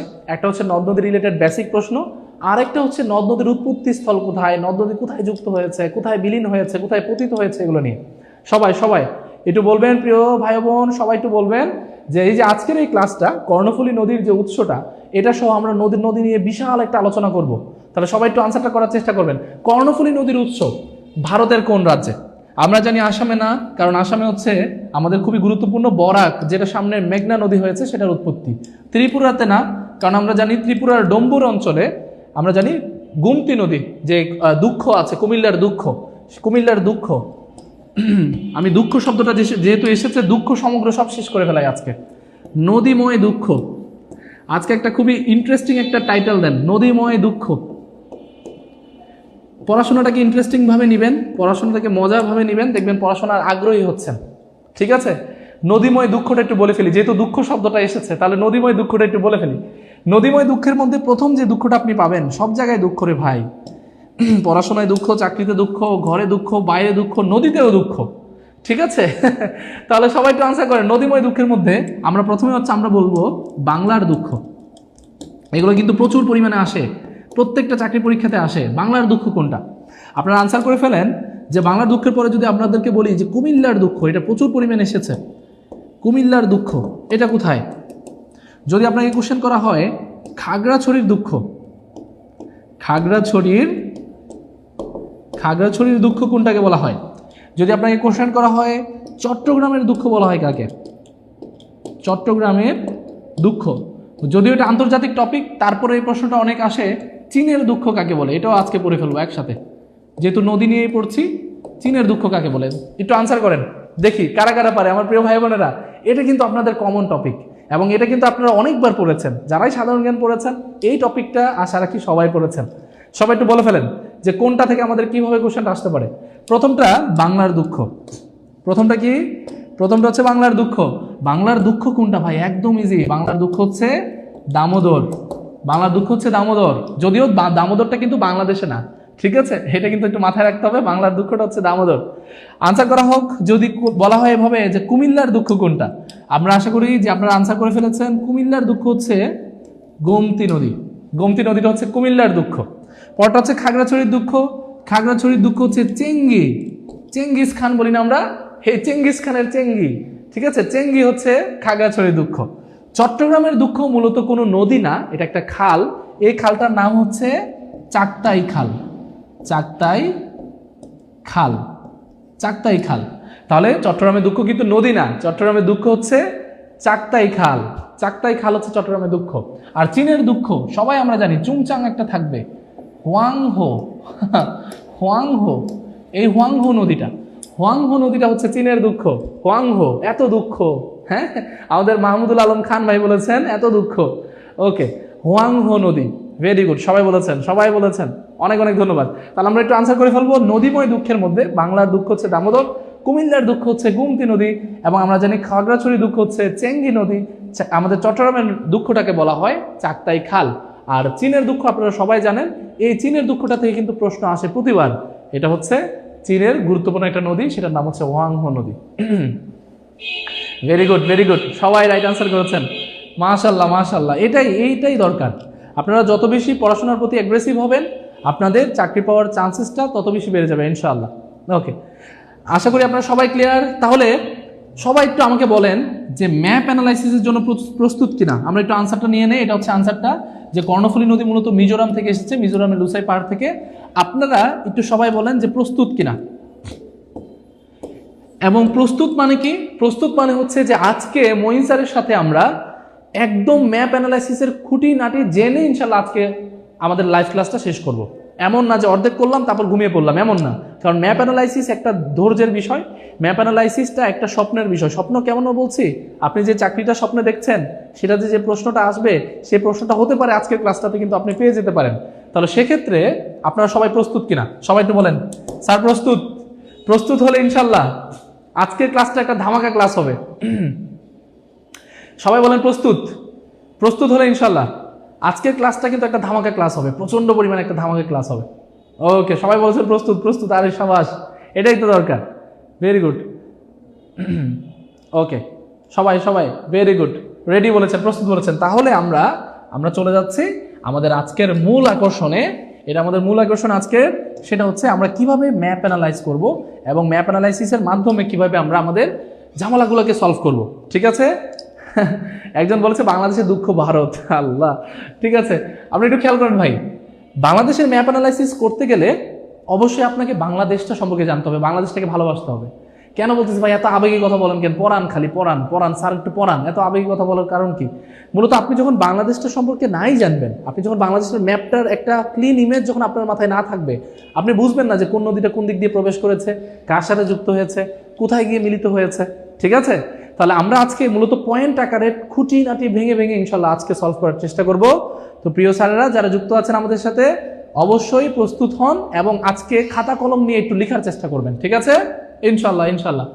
তাহলে চলুন বাংলাদেশটাকে একটু এঁকে ফেলি, একটু নিজেদের মতো করে বাংলাদেশটাকে একটু মনের মাধুর্য মিশিয়ে বাংলাদেশটাকে একটু ভালোবেসে আঁকার চেষ্টা করি। সবাই নিজেদের খাতা একটু চেষ্টা করবেন, কারণ বাংলাদেশটাকে যত ভালোভাবে আপনি আয়ত্তে আনতে পারবেন, আপনার পড়াশোনাটাও কিন্তু তত সুন্দরভাবে, অন্তত বাংলাদেশ টপিকটার মধ্যে তত সুন্দরভাবে গুছিয়ে আসবে। আর বাংলাদেশটাকে যত বেশি আপনি নেগলেক্ট করে রাখবেন, যে না এই বাংলাদেশ তো এত বেশি ঝামেলা, সরকার ঝামেলা, এই ঝামেলা সেই ঝামেলা, তাহলে এই বাংলাদেশটাকে নিয়ে এত বেশি পড়ার দরকার নাই। মোটামুটি বাংলাদেশের এই অঞ্চলটা নিয়ে মূলত আমাদের আজকে আলোচনা হবে এবং আশা রাখছি আমি একটু দেখি যে কেমন হয়েছে ম্যাপটা, কি আদৌ কিনা আমার মন মতো হয়েছে কিনা আমি জানি না। বাংলাদেশের মোটামুটি হয়েছে, যতটুকু হোক হয়েছে। এবং এটার মধ্যে আপনারা জানেন যে এখানে অনেকগুলো দ্বীপপুঞ্জ আছে বাংলাদেশে, যেমন আমাদের ভোলা আছে, আমাদের হাতিয়া আছে, ঠিক আছে, এমন অনেকগুলো দ্বীপ কিন্তু এই পাশটাতে আছে। আমরা এগুলো নিয়ে আজকে আলোচনা করবো না, আমরা জাস্ট হচ্ছে বাংলাদেশের ভিতরে কোন কোন নদীগুলো আসবে, কোন কোন নদীগুলো আমাদের দরকার, সেগুলো নিয়ে ইনশাল্লাহ আজকে আলোচনা করব। ওকে, তাহলে সবাই একটু আমাদেরকে বলেন, সবাই একটু বলেন যে এতটুকু পর্যন্ত ক্লিয়ার কিনা, এবং আমরা কি ম্যাপ অ্যানালাইসিসের জন্য প্রস্তুত কিনা? সবাই প্রস্তুত? সবাই সবাই সবাই একটু বলেন যে ম্যাপ অ্যানালাইসিসের জন্য প্রস্তুত কিনা। প্রিয় ভাই বোন সবাই একটু বলেন ম্যাপ অ্যানালাইসিসের জন্য প্রস্তুত কিনা। সবাই একটু বলেন বাংলাদেশের দুঃখকে সেটা নিয়ে আমাদের বিবেচনা করতে হবে না, আজকে আমাদের বাংলাদেশের সুখগুলো নিয়ে আলোচনা করব, নদ নদী নিয়ে আমরা ইনশাল্লাহ আলোচনা করব। ওকে ওকে, তাহলে প্রথম একটা একটা করে চলে আসি। আজকে আমাদের ধরনটা কিভাবে হবে, আমাদের কিভাবে আমরা মূলত ম্যাপটাকে শিখবো, কিভাবে আমরা নদীগুলোকে শিখবো। আমরা নদ নদীগুলোর ফ্লোগুলো নেমে আসবে, একবার উত্তর থেকে দক্ষিণে বঙ্গোপসাগর পর্যন্ত সবগুলো ফ্লোতে নেমে আসবে। আর পয়েন্টে পয়েন্টে আমরা দেখিয়ে দেব যে কোন পয়েন্টে কোন অঞ্চলে কোন নদীর সাথে কোন নদী যুক্ত হয়েছে এবং কোন নাম ধারণ করে সামনের দিকে এগিয়ে গিয়েছে। সবাই একটু বলেন যে স্যার ক্লিয়ার কিনা, সবাই পারবো কিনা? ইনশাল্লাহ সবাই ইনশাল্লাহ পারবো, সবাই ইনশাল্লাহ পারবো। একটা একটা করে ক্লিয়ার করি। প্রথমত আপনারা জানেন এই পাশটাতে অনেক বড় বড় উঁচু উঁচু অনেক নদী এবং অনেক বড় বড় হিমালয় আছে বা পর্বত শ্রেণী আছে, যাকে আমরা নাম দিয়েছি হিমালয় পর্বতমালা। এটার নাম হচ্ছে হিমালয় পর্বতমালা। এই হিমালয় পর্বতমালার একটা খুবই গুরুত্ব, একটা হিমবাহ আছে। এই হিমবাহটার নাম হচ্ছে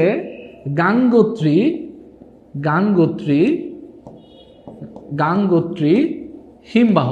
আপনারা এই হিমবাহটার নাম শুনেছেন না? প্রিয় ভাই বোন সবাই একটু বলবেন, আপনারা কি এটার নাম শুনেছেন কিনা?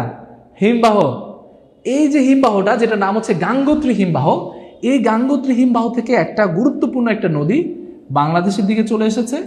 এই নদীটার নাম, ভারতীয় নাম হচ্ছে, এটার ভারতীয় নাম হচ্ছে গঙ্গা। এই যে সেই গঙ্গা নদী, যে গঙ্গা নদী বাংলাদেশে হয়ে এসেছে পদ্মা নামকরণ করে, তাই না? তাহলে ভারতীয় নাম হচ্ছে গঙ্গা, বাংলাদেশের নাম হচ্ছে, বাংলাদেশে এই নদীটার নাম হয়েছে পদ্মা। ক্লিয়ার কিনা? সবাই একটু বলেন তো এতটুকু পর্যন্ত ক্লিয়ার কিনা?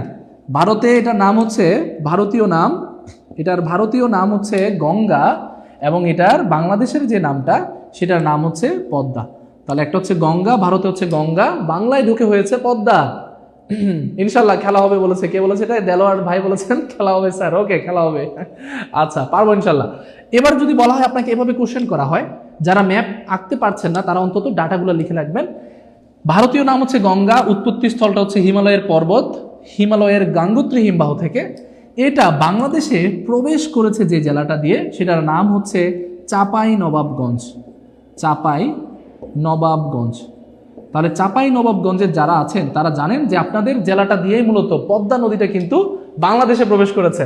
তাহলে বাংলাদেশে প্রবেশ করেছে পদ্মা নদী, বাংলাদেশে প্রবেশ করেছে পদ্মা নদী কোন জেলা দিয়ে? চাঁপাই নবাবগঞ্জ জেলা দিয়ে কিন্তু বাংলাদেশে প্রবেশ করেছে এই নদীটা, চাঁপাই নবাবগঞ্জ জেলা দিয়ে। ওকে, তাহলে একটু আমরা একটা কোশ্চেন, একটা ফ্লোতে একটু পড়াশোনা শুরু করি। হিমালয়ের পর্বত থেকে, গাঙ্গোত্রী হিমবাহ থেকে ভারতীয় নাম গঙ্গা ধারণ করে চাঁপাই নবাবগঞ্জ দিয়ে বাংলাদেশে যে নদীটা ঢুকলো, এই নদীটার নাম হয়ে যাবে কি বলেন তো? এটার নাম হয়ে যাবে পদ্মা, আমাদের সবার প্রিয় পদ্মা। ঠিক আছে, কীর্তিনাশা বলা হয় এই পদ্মাকে। ঠিক আছে, কীর্তিনাশা বলা হয় এই পদ্মাকে। এই পদ্মা নদীর অববাহিকাতায় কিন্তু হাজার হাজার বছরের ইতিহাস, হাজার হাজার বছরের ইতিহাস এই বাংলাদেশের। ওকে, এটা একটা সেক্টর। আমরা এতটুকু পর্যন্ত পদ্মা নদীকে রাখলাম। পদ্মা নদী একটু বিশ্রাম করছে, এই অঞ্চলটা হচ্ছে গোয়ালন্দ রাজবাড়ী অঞ্চলে বিশ্রাম করছে। আমরা এতটুকু পর্যন্ত রাখলাম, পরে আস্তে আস্তে শিখবো। আগে সবগুলো নদীকে বাংলাদেশে নিয়ে আসি, তারপরে আমরা জয়েন করব। ওকে, আপনারা জানেন সিকিম নামের একটা অঞ্চল আছে, আপনারা সবাই শুনেছেন কিনা? সিকিম, সিকিম অঞ্চলের নাম আপনারা সবাই শুনেছেন কিনা? যদি শুনে থাকেন আপনারা জানেন যে এই সিকিম থেকে বাংলাদেশে আরো একটা নদী প্রবেশ করেছে, এই নদীটার নাম হচ্ছে তিস্তা। এই নদীটার নাম কি প্রিয় ভাই বোন? সবাই একটু কমেন্টে বলেন। সিকিম থেকে বাংলাদেশে প্রবেশ করেছে যে নদী, সেই সিকিম থেকে বাংলাদেশে যে নদীটা প্রবেশ করেছে সেই নদীর নাম কি? সবাই আনসার করতে হবে, সবাই দ্রুত আনসার করতে হবে। এই নদীটার নাম হচ্ছে, খুবই গুরুত্বপূর্ণ একটা নদী, নদীটার নাম হচ্ছে তিস্তা।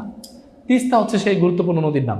এবং যদি আপনাদেরকে বলা হয় তিস্তা নদী বাংলাদেশের কোন জেলা দিয়ে প্রবেশ করেছে, তিস্তা নদী বাংলাদেশের কোন জেলা দিয়ে প্রবেশ করেছে, তাহলে আপনাদের আনসার করতে হবে নীলফামারী।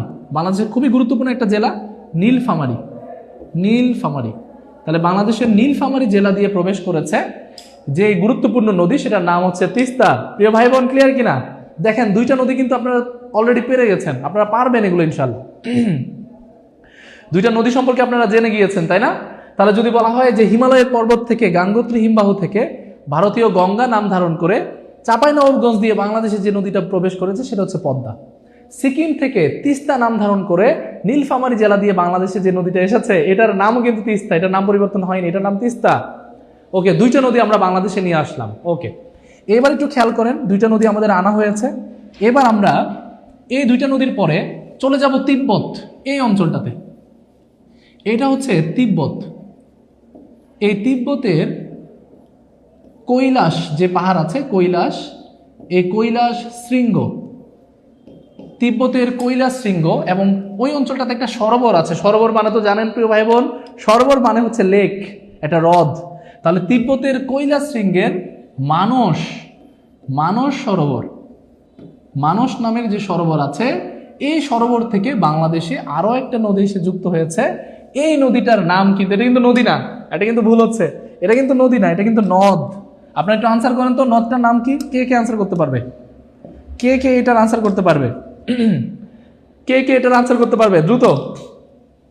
এই নদের নাম কি? কে কে আনসার করতে পারবে? যদি বলা হয় তিব্বতের কৈলাস শৃঙ্গ থেকে, মানস সরোবর থেকে যেই নদ বাংলাদেশে এসেছে এবং বাংলাদেশের কুড়িগ্রাম জেলা দিয়ে, আমি একটু লিখে দিচ্ছি এখানে, কুড়িগ্রাম, কুড়িগ্রাম, এই কুড়িগ্রাম জেলা দিয়ে যে নদীটা প্রবেশ করেছে এই নদের নাম কি? এই নদের নাম কি? কে বলতে পারবে? প্রিয় ভাই বোন সবাই একটু আনসার করবেন, কে বলতে পারবে? এই নদের নাম হচ্ছে ব্রহ্মপুত্র। আমরা একটু যদি বলি এই নদের নামটা কি, এই নদের নাম হচ্ছে ব্রহ্মপুত্র নদ, ব্রহ্মপুত্র নদ। তাহলে এই যে ব্রহ্মপুত্র নদটা, ব্রহ্মপুত্র নদটার উৎপত্তি হয়েছে তিব্বতের মানস সরোবর থেকে এবং এটা বাংলাদেশের কুড়িগ্রাম জেলা দিয়ে প্রবেশ করেছে। তাহলে দেখেন আমরা কিন্তু প্রবেশের জেলাগুলো কিন্তু আস্তে আস্তে শিখে যাচ্ছি। যদি বলা হয় পদ্মা নদী কোন জেলা দিয়ে প্রবেশ করেছে, চাঁপাই নবাবগঞ্জ। তিস্তা নদী কোন জেলা দিয়ে প্রবেশ করেছে, নীলফামারী জেলা। যদি বলা হয় ব্রহ্মপুত্র নদ কোন জেলা দিয়ে বাংলাদেশে প্রবেশ করেছে, কুড়িগ্রাম জেলা দিয়ে বাংলাদেশে প্রবেশ করেছে। ওকে, এবার একটু খেয়াল করেন, আমরা এবার আরো একটা গুরুত্বপূর্ণ অংশ নিয়ে আলোচনা করব। সেটা হচ্ছে বাংলাদেশের এই দিকটাতে, অর্থাৎ বাংলাদেশের আরো পূর্ব দিকে আপনারা যদি চিন্তা করেন, পূর্ব অঞ্চলে কে আছে? বাংলাদেশের পূর্ব দিকে, উত্তর পূর্ব অঞ্চলে কে আছে? আসাম, ভারতের আসাম রাজ্য, ভারতের সেভেন সিস্টার্স একটা খুবই গুরুত্বপূর্ণ অংশ, ভারতের আসাম রাজ্য, আসাম রাজ্য। এই ভারতের যে আসাম রাজ্যটা এখানে আছে, ভারতের আসাম রাজ্যে একটা খুবই গুরুত্বপূর্ণ পাহাড় আছে যেটার নাম হচ্ছে লুসাই পাহাড়। লুসাই পাহাড়ের নাম শুনেছেন না প্রিয় ভাই বোন? সবাই একটু বলবেন, লুসাই পাহাড়ের নাম শুনেছেন কিনা আপনারা? তাহলে এই যে ভারতের আসাম যে রাজ্য, এই আসাম রাজ্যের লুসাই পাহাড় আছে, লুসাই পাহাড়, এই লুসাই পাহাড় থেকে বাংলাদেশে একটা নদী এসেছে। এটার ভারতীয় নাম যদিও বরাক, পরবর্তীতে এই নদীটা বাংলাদেশে এসে নাম ধারণ করেছে মেঘনা। তাহলে মেঘনার উৎপত্তিস্থল, দুঃখিত আপনারা বলতে পারেন মেঘনার উৎপত্তিস্থল হচ্ছে ভারতের আসাম রাজ্যের লুসাই পাহাড়ে। তাহলে ভারতের আসাম রাজ্যের লুসাই পাহাড়ে যে নদীটা, যেটা বাংলাদেশে প্রবেশ করেছে সিলেট অঞ্চল দিয়ে। বাংলাদেশে প্রবেশ করেছে কোন অঞ্চল দিয়ে প্রিয় ভাই বোন? বাংলাদেশে প্রবেশ করেছে সিলেট অঞ্চল দিয়ে। এটা পরবর্তীতে আপনারা জানেন এই নদীটা মেঘনা নাম ধারণ করবে, ঠিক আছে? মেঘনা নাম ধারণ করেছে। ওকে, তাহলে দেখেন আমরা কিন্তু অনেকগুলো নদী কিন্তু বাংলাদেশের ভিতরে নিয়ে আসছি, তাই না? আগে নদীগুলো বাংলাদেশের ভিতরে আনি, পরে আমরা যোগ বিয়োগ যা লাগে সেগুলো করবো ইনশাআল্লাহ। ওকে, এবার একটু খেয়াল করেন, আমরা এর পরের টপিকটাতে চলে যাই। এর পরের আরেকটা নদী নিয়ে একটু আলোচনা করি। একটা নদী নিয়ে আমরা আলোচনা করেছি যেটা হচ্ছে হিমালয়ের পর্বত থেকে গাঙ্গোত্রী হিমবাহ, যেটা গঙ্গা, বাংলাদেশে পদ্মা হয়েছে। একটা সিকিমের তিস্তা, নীলফামারী জেলা দিয়ে প্রবেশ করেছে, এটা নাম তিস্তা। তিব্বতের কৈলাস শৃঙ্গের মানস সরোবর থেকে ব্রহ্মপুত্র নদ কুড়িগ্রাম দিয়ে প্রবেশ করেছে। এবং ভারতের আসাম রাজ্যের লুসাই পাহাড়ের সেই বিখ্যাত বরাক নদী, যেটা সামনে গিয়ে মেঘনা নদী হবে, সেই মেঘনা নদীর উৎপত্তিস্থল হচ্ছে ভারতের আসাম রাজ্য। আমরা আরো একটা নদী বাংলাদেশের খরস্রোতা নদী আপনাদেরকে বলেছিলাম, কর্ণফুলী নদী। এই কর্ণফুলী নদীর উৎপত্তি হচ্ছে এই পাশটাতে, এটা হচ্ছে মিজোরাম। ভারতের মিজোরাম রাজ্যের, এই মিজোরাম রাজ্যেরও কিন্তু একটা খুবই গুরুত্বপূর্ণ পাহাড়, এটার নাম হচ্ছে লুসাই পাহাড়। আসামেও লুসাই পাহাড়, মিজোরামেও আছে লুসাই পাহাড়, ঠিক আছে? তাহলে এই যে আমাদের মিজোরাম রাজ্যের যে লুসাই পাহাড়টা আছে, এই লুসাই পাহাড় থেকে উৎপত্তি হয়েছে বাংলাদেশের সবচেয়ে খরস্রোতা যে নদী। আনসার করেন, কে হতে পারে এই খরস্রোতা নদী? প্রিয় ভাই বোন সবাই একটু আনসার করেন, কে হতে পারে এই খরস্রোতা নদী? মিজোরামের লুসাই পাহাড় থেকে কে এসেছে? সবাই একটু আনসার করেন, মিজোরামের লুসাই পাহাড় থেকে কে এসেছে? বাংলাদেশের সবচেয়ে খরস্রোতা যে নদী, এটার নাম আপনারা সবাই জানেন, এটার নাম হচ্ছে কর্ণফুলী নদী। কর্ণফুলী নদী। তাহলে যদি বলা হয় কর্ণফুলী নদী, এই কর্ণফুলী নদী বাংলাদেশের খুবই গুরুত্বপূর্ণ একটা নদী এবং খরস্রোতা নদী। বাংলাদেশের একমাত্র তাপ বিদ্যুৎ কেন্দ্র কিন্তু এই নদীর উপরে। যদি বলা হয় কোন নদীর উপরে বাঁধ নির্মাণ করে কৃত্রিম হ্রদ তৈরি করা হয়েছে, তাহলে সেটা হবে কর্ণফুলী নদী। আপনারা জানেন কাপ্তাই লেক বা কাপ্তাই হ্রদ কিন্তু একটা কৃত্রিম হ্রদ, যেটা কিন্তু আমরা তৈরি করেছি কাপ্তাই বাঁধের মাধ্যমে, ঠিক আছে? ওকে, তাহলে এটা কিন্তু মাথায় রাখতে হবে, কর্ণফুলী নদী। কর্ণফুলী নদী। এতটুকু পর্যন্ত একদম ক্লিয়ার? সবাই একটু বলবেন, প্রিয় ভাই বোনেরা সবাই একটু জানাবেন যে ক্লিয়ার কিনা। এতটুকু পর্যন্ত সবাই একটু জানাবেন কর্ণফুলী নদী সম্পর্কে সবাই ক্লিয়ার কিনা। এবার কর্ণফুলী নদীটা সম্পর্কে একটু আপনারা সবাই যদি জানলেন, আমরা ত্রিপুরাটা কেন মিস দেব? ভারতের এই পাশে একটা অঞ্চল আছে না, ত্রিপুরা। এই ত্রিপুরা রাজ্যের ডম্বুর নামের একটা অঞ্চল আছে, ডম্বুর অঞ্চল। এই ডম্বুর অঞ্চল থেকে বাংলাদেশের যে নদীটা এসেছে, এই নদীটার নাম হচ্ছে গোমতী নদী। গোমতী, এই যে সেই গোমতী, কুমিল্লার দুঃখ বলা হয় যাকে, গোমতী। আপনারা জানেন যে এই যে 5 আগস্টের পরেই একটা বন্যা হয়েছিল বাংলাদেশে, এবং সেই বন্যায় কিন্তু কুমিল্লার ডম্বুর বাঁধ, অর্থাৎ ভারতের ডম্বুর বাঁধ খুলে দিয়েছিল, এমন কিন্তু কথা এসেছিল। সেই ডম্বুর অঞ্চলের বাঁধের নামই হচ্ছে ডম্বুর বাঁধ, যেখানে আশেপাশে থেকে সৃষ্টি হয়েছে কুমিল্লার বিখ্যাত কোন নদী বলেন তো? গোমতী নদী। ওকে ওকে ওকে, সাবাস, ভেরি গুড। এগুলো একটু মাথায় রাখবেন প্রিয় ভাই বোন। আপনারা সবাই মনোযোগ দিয়ে যদি আজকের ক্লাসটা করতে পারেন, আপনারা সবাই কিন্তু খুবই বেনিফিটেড হবেন আজকের ক্লাসটা থেকে। এবার আমরা একটা একটা করে কি করব, শুধুমাত্র আমাদের গুরুত্বপূর্ণ নদীগুলোকে সামনের দিকে নিয়ে আসব এবং সবাই যুক্ত করে দেবো। একটার পর একটা নদী আমরা যুক্ত করতে থাকবো ইনশাআল্লাহ। ওকে, এবার একটু খেয়াল করেন, প্রথমে একটু দেখেন তো এই দিক থেকে কোন নদীটা এসেছে? এটা হচ্ছে তিস্তা নদী। এই পাশ থেকে কোন নদীটা এসেছে? এটা হচ্ছে ব্রহ্মপুত্র। তাহলে তিস্তা নদী এবং ব্রহ্মপুত্র যে নদ, এই দুইটা নদী যুক্ত হয়ে গেছে এই অঞ্চলটাতে, এবং তার মিলিত একটা স্রোতধারা তৈরি করেছে। এই যে একটা জায়গাতে মিলিত হয়ে যায়, একটা জায়গাতে আবার স্রোতধারা তৈরি করে, স্যার এটাতে আমাদের ঝামেলা হয়। কোন জায়গাতে ঝামেলা? আমাদের ঝামেলাটা কোথায়? ঝামেলা হচ্ছে দুইটা নদী কোথায় যুক্ত হচ্ছে, কোন নদী তৈরি করলো, এগুলো নিয়ে আমাদের প্রচুর পরিমাণে ঝামেলা থাকে। তো এটাই আমরা আজকের ক্লাসে খুবই সুন্দরভাবে সূক্ষ্মভাবে সলভ করার চেষ্টা করব, ঠিক আছে? আপনারা সবাই একটু মনোযোগ দিয়ে ক্লাসটা করবেন। তাহলে একটু খেয়াল করেন, যখন আমরা দেখব প্রথম নাম্বারে আমরা এটা 1 নাম্বার দিয়ে দিলাম, এটা হচ্ছে 1 নাম্বার পয়েন্ট। 1 নম্বর পয়েন্টে কারা এসে যুক্ত হবে আমি এখানে লিখে দিচ্ছি। 1 নম্বর পয়েন্টে প্রথমত দুইটা নদী যুক্ত হবে, একটা হচ্ছে তিস্তা নদী,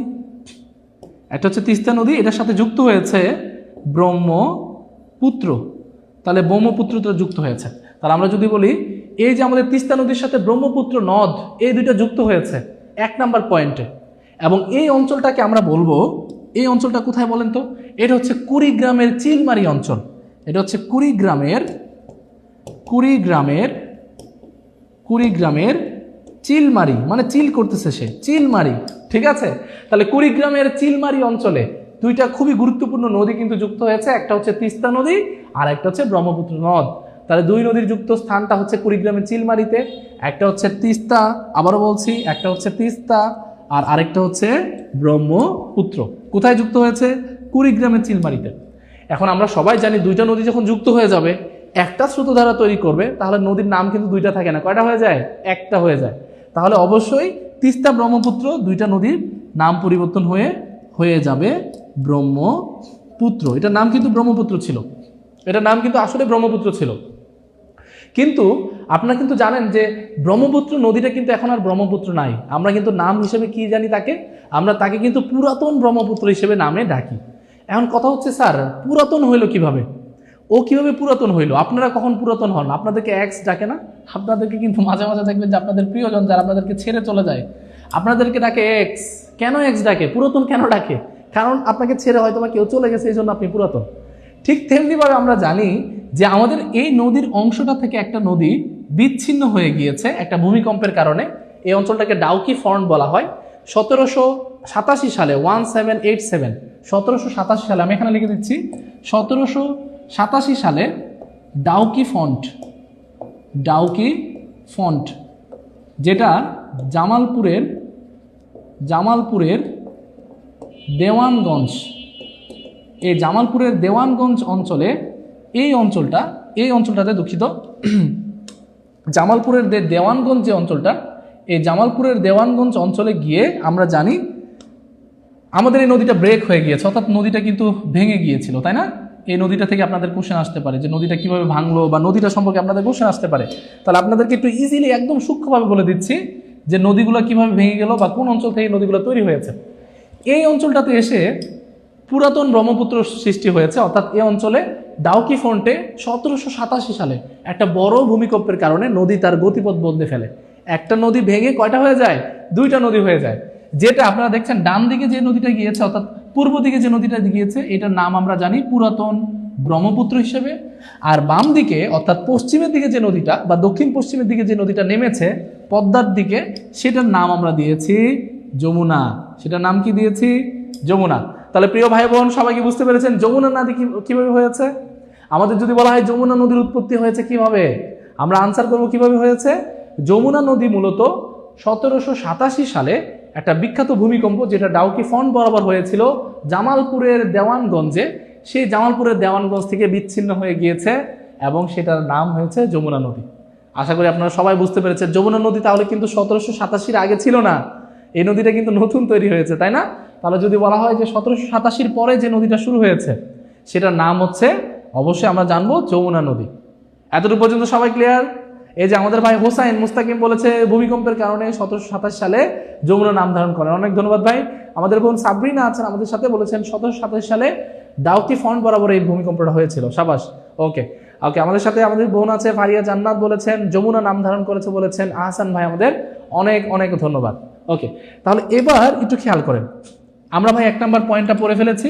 তিস্তা ব্রহ্মপুত্র যুক্ত হবে, পুরাতন ব্রহ্মপুত্র বা ব্রহ্মপুত্র তৈরি করবে, সেখান থেকে 1787 সালে ভূমিকম্পের কারণে যমুনা সৃষ্টি হবে। এবার যমুনা গিয়ে সামনে আরেকটা খুবই গুরুত্বপূর্ণ পয়েন্টে যুক্ত হবে। এবার আমরা সেই দ্বিতীয় পয়েন্টটা সম্পর্কে আলোচনা করব।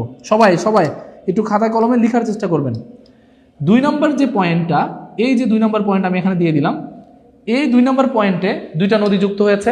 এই পাশে হচ্ছে পদ্মা আর তার ঠিক উপরে আছে যমুনা। এক পাশে হচ্ছে পদ্মা আর অন্যদিকে আছে যমুনা। তাহলে পদ্মা যমুনা হয়েছে 2 নম্বর টপিকে। আমরা একটু 2 নম্বর পয়েন্টে একটু খেয়াল করি, সবাই একটু খেয়াল করেন। পদ্মা প্লাস যমুনা, পদ্মা এবং যমুনা যুক্ত হয়েছে কোথায়? আচ্ছা, রাজবাড়ী জেলা থেকে আছেন আমাদের আজকের ক্লাসে, রাজবাড়ী জেলা থেকে আছেন আমাদের প্রিয় ভাই বোনেরা, একটু হাত তুলেন দেখি। রাজবাড়ী জেলাতে কে আছেন? রাজবাড়ী অথবা গোয়ালন্দ অঞ্চলে কে আছেন? প্রিয় ভাই বোনেরা বলেন। আমাদের পদ্মা এবং যমুনা কিন্তু যুক্ত হয়েছে কোথায়? প্রিয় স্যার সবাই জানেন যে যুক্ত হয়েছে আমাদের গোয়ালন্দ রাজবাড়িতে। গোয়ালন্দ অঞ্চল, গোয়ালন্দ রাজবাড়ি। তাহলে গোয়ালন্দ রাজবাড়িতে যারা থাকেন তারা জানেন যে খুবই গুরুত্বপূর্ণ দুইটা নদী, একটা পদ্মা একটা যমুনা, দুই নদী। বাংলাদেশের বিখ্যাত নাম যদি বলি, আমরা যদি নাম বলি, যে নদীর নাম বলতে থাকি, পদ্মা, মেঘনা, যমুনা, এই তিনটা আগে বলি, তাই না? তাহলে পদ্মা যমুনা যুক্ত হয়েছে, সেটা হচ্ছে কোথায় বলেন তো? পদ্মা যমুনা যুক্ত হয়েছে গোয়ালন্দ রাজবাড়িতে। ওকে ওকে, আমাদের সিদ্রাতুন নাহা ফোন আছে আমাদের সাথে। ওকে, ভেরি গুড স্যার। কমেন্টের জন্য আপনার লেখা দেখছি না, আপনি কমেন্টটাকে একটু সোয়াইপ করেন, দেখবেন যে কমেন্ট চলে গেছে, আপনি ইজিলি দেখতে পারবেন। ওকে, ওয়ালাইকুম আসসালাম। সবাই যারা যুক্ত হচ্ছেন প্রিয় ভাই বোনেরা, সবাই একটু আজকের ক্লাসটাকে কিন্তু এনজয় করতে হবে।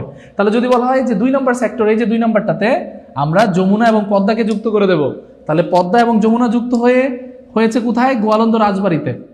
তাহলে ভাই দুইটা নদী আবার যুক্ত হয়ে গেল, একটা নতুন নদী তৈরি করলো। তাহলে কি নদীর নাম দুইটা থাকবে? অবশ্যই থাকবে না। এমন কি হবে যমুনা নদী পদ্মা নদী দুইটা যুক্ত হয়ে পদ্মা যমুনা হয়ে গেছে? এমন তো হয় না, নদীর নাম একটাই থাকবে। তাহলে যমুনা এবং পদ্মা নদী দুইটা যুক্ত হয়ে মূলত যে নতুন স্রোতধারা তৈরি করেছে, সেই নদীর নামই হচ্ছে আবার পদ্মা নদী। অর্থাৎ পদ্মা যমুনা যুক্ত হয়ে পদ্মা নাম ধারণ করেছে। আমরা এটা এভাবে লিখতে পারি, Padma plus Jamuna is equal to Padma. তাহলে আপনাদের একদম মনে থাকবে। তাহলে যদি বলা হয় পদ্মা এবং যমুনা যুক্ত হয়ে কোন নদী তৈরি করেছে, সেটা আবার পদ্মা নদীর স্রোতধারা তৈরি করেছে, যেটা যুক্ত হয়েছিল মূলত গোয়ালন্দ রাজবাড়িতে। এতটুকু পর্যন্ত ক্লিয়ার কিনা প্রিয় ভাই বোনেরা? সবাই সবাই সবাই একটু বলবেন, সবাই একটু বলবেন এতটুকু পর্যন্ত ক্লিয়ার কিনা? সবাই একটু বলবেন, সাবাস, ভেরি গুড। সবাই একটু বলবেন, সাবাস। তাহলে পদ্মা এবং যমুনা যুক্ত হয়ে পদ্মা নদী তৈরি করেছে, ঠিক আছে? আচ্ছা, এবার আমরা আমাদের মূলত এই অঞ্চলের কাজটা কিন্তু আমরা প্রায় শেষ করে ফেলেছি। এবার আমরা একটু পশ্চিম দিকটা থেকে পূর্ব দিকে সরে যাই, পূর্ব দিকটা থেকে নেমে আসি, তাই না? চলেন। বরাক নদীর নাম আপনারা কিন্তু মনে আছে হয়তোবা। ভারতের আসাম রাজ্য থেকে লুসাই পাহাড় থেকে একটা নদী এসেছিল, যেটার নাম ছিল বরাক। এই বরাক নদী যখন বাংলাদেশে প্রবেশ করেছে সে সিলেট অঞ্চল দিয়ে, এবং আপনারা জানেন এই সিলেট অঞ্চল থেকে সে কিন্তু দুইটা গুরুত্বপূর্ণ ভাগে বিভক্ত হয়ে যায়। একটা নাম হয়ে যায় সুরমা, আরেকটার নাম হয়ে যায় কুশিয়ারা। তাহলে আমরা উপরেরটার নাম লিখতে পারি সুরমা, তারপরে লিখতে পারি কুশিয়ারা। একসাথে সবাই একটু বলেন, বলে একটু প্র্যাকটিস করার চেষ্টা করেন যে বরাক নদী বাংলাদেশে এসে দুই ভাগে বিভক্ত হয়েছে। একটার নাম হচ্ছে সুরমা আর আরেকটার নাম হচ্ছে কুশিয়ারা। একটার নাম সুরমা, একটার নাম কুশিয়ারা। প্রিয় ভাই বোন, আপনারা সুরমা কুশিয়ারার নাম শুনেন নাই, পদ্মার নাম শুনেন নাই, মেঘনার নাম শুনেন নাই, এটা কোনোভাবে হতেই পারে না। আপনি যদি বাংলাদেশের নাগরিক হয়ে থাকেন, আপনি কোনো না কোনো সময় আপনারা জানেন যে পদ্মার নাম শুনেছেন, মেঘনার নাম শুনেছেন, যমুনা, সুরমা, এই যে কুশিয়ারা, এগুলো নাম আপনারা শুনেছেন। তাহলে মূলত একটু ভাবুন যে কোন অঞ্চলে আছে মূলত নদীগুলা, এগুলো কোথায় যুক্ত হয়েছে। এগুলো সম্পর্কে যখন আপনি ভালো করে রিসার্চ করবেন, দেখবেন আপনি ইনশাল্লাহ পারবেন। তাহলে যদি বলা হয় ভারতের আসাম রাজ্য থেকে যে নদীটা, বরাক নদীটা বাংলাদেশে প্রবেশ করেছে, সেটা বাংলাদেশের সিলেট অঞ্চলে মূলত অমিলসাদ অঞ্চলে দুইটা ভাগে বিভক্ত হয়েছে। একটা হচ্ছে সুরমা আর একটা হচ্ছে কুশিয়ারা। একটা হচ্ছে সুরমা আর আরেকটা হচ্ছে কি কুশিয়ারা। তাহলে সুরমা কুশিয়ারা দুইটা নদী হয়েছে। এভাবে করে আমরা আস্তে আস্তে এগিয়ে যাব, সামনের দিকে এগিয়ে যাব। এবার একটু খেয়াল করেন, সুরমা কুশিয়ারা যেখানে যুক্ত হয়েছে, এবার আমরা 3 নম্বর পয়েন্ট দিলাম এটাকে। 3 নম্বর পয়েন্ট, আমাদের 2 নম্বর পয়েন্ট শেষ। এবার আমরা 3 নম্বর পয়েন্ট নিয়ে আলোচনা করবেন। আজকের ক্লাসটা যারা ধৈর্য সহকারে ক্লাসটা করতে পারবেন, আমি বিশ্বাস রেখে বলছি এটা আপনাদের সারা জীবনে একটা সম্পদ হবে। কারণ নদ নদী নিয়ে বিস্তারিত কোনো স্যাররা একসাথে ক্লাস করাইতে চায় না। কেন করাতে চায় না? কারণ একটু বেশি প্যাচ, একটু ঝামেলা আছে, স্টুডেন্টরা বোর ফিল করে। আরে ভাই কিসের বোর? আমি চাকরি পাবো, আমি একজন চাকরি প্রত্যাশী, আমি একজন যোদ্ধা, আমার কিসের আবার বোরনেস? আমার এখন শিখতে হবে, ঠিক আছে? তাহলে সেই জায়গা থেকে আমরা একটু এই টপিকটা সিলেক্ট করেছি যেন আপনাদের একটু উপকার হয়। তাহলে একটু খেয়াল করেন, বরাক নদীটা সিলেট অঞ্চলে দুইটা নদী হয়েছে, একটা সুরমা এবং কুশিয়ারা, এবং 3 নম্বর পয়েন্টে যুক্ত হয়েছে। তাহলে আমরা 3 নম্বর পয়েন্ট দিলাম। 3 নম্বর পয়েন্টে সুরমা যুক্ত হয়েছে, সুরমা নদীটা যুক্ত হয়েছে কুশিয়ারার সাথে, কুশিয়ারা। তাহলে সুরমা এবং কুশিয়ারা যুক্ত হয়েছে। সংযুক্ত স্থলটা কোথায় বলেন তো সবাই? কোথায় যুক্ত হয়েছে প্রিয় ভাই বোনেরা? সবাই একটু বলতে হবে যে যুক্ত হয়েছে কোথায়, যুক্ত হয়েছে কোথায়? কে বলতে পারবে? Very good. এই যে মেঘবালিকা এক বোন আমাদের বলেছে যে বরাক দুই ভাগে বিভক্ত হয়ে সুরমা কুশিয়ারা যুক্ত হয়েছে, আজমিরিগঞ্জ, হবিগঞ্জ এবং নাম ধারণ করেছে কালনি। সাবাস। এই যে এই জিনিসগুলো হচ্ছে গুরুত্বপূর্ণ। আপনারা যখন কমেন্ট করবেন আমাদের কাছে ভালো লাগবে যে আপনারা পারছেন। Very good. তাহলে যদি বলা হয় সুরমা এবং কুশিয়ারা যুক্ত হয়ে যে নতুন স্রোতধারা তৈরি করেছে, এটার নাম হচ্ছে কালনি। আপনারা নাম শুনেছেন, এটার নাম হচ্ছে কালনি। তাহলে যদি বলা হয় সুরমা প্লাস কুশিয়ারা, এটা সমান সমান হচ্ছে কালনি। তাহলে সুরমা কুশিয়ারা যুক্ত হয়ে কোন নদী তৈরি করেছে? সুরমা কুশিয়ারা যুক্ত হয়ে কালনি নদী তৈরি করেছে। এবং যুক্ত হয়েছে কোন অঞ্চলে? যুক্ত হয়েছে মূলত বাংলাদেশের খুবই গুরুত্বপূর্ণ একটা অঞ্চল, যেটা হচ্ছে হবিগঞ্জের এই হবিগঞ্জ জেলার ভাই বোনেরা কারা আছেন? হবিগঞ্জের আজমিরিগঞ্জ, হবিগঞ্জের আজমিরিগঞ্জ। প্রিয় ভাই বোনেরা কারা আছেন হবিগঞ্জ ওই অঞ্চল থেকে? একটু হাত তুলেন, সবাই একটু হাত তুলেন। ওকে, সবাই সবাই সবাই সবাই একটু বলেন যে হবিগঞ্জের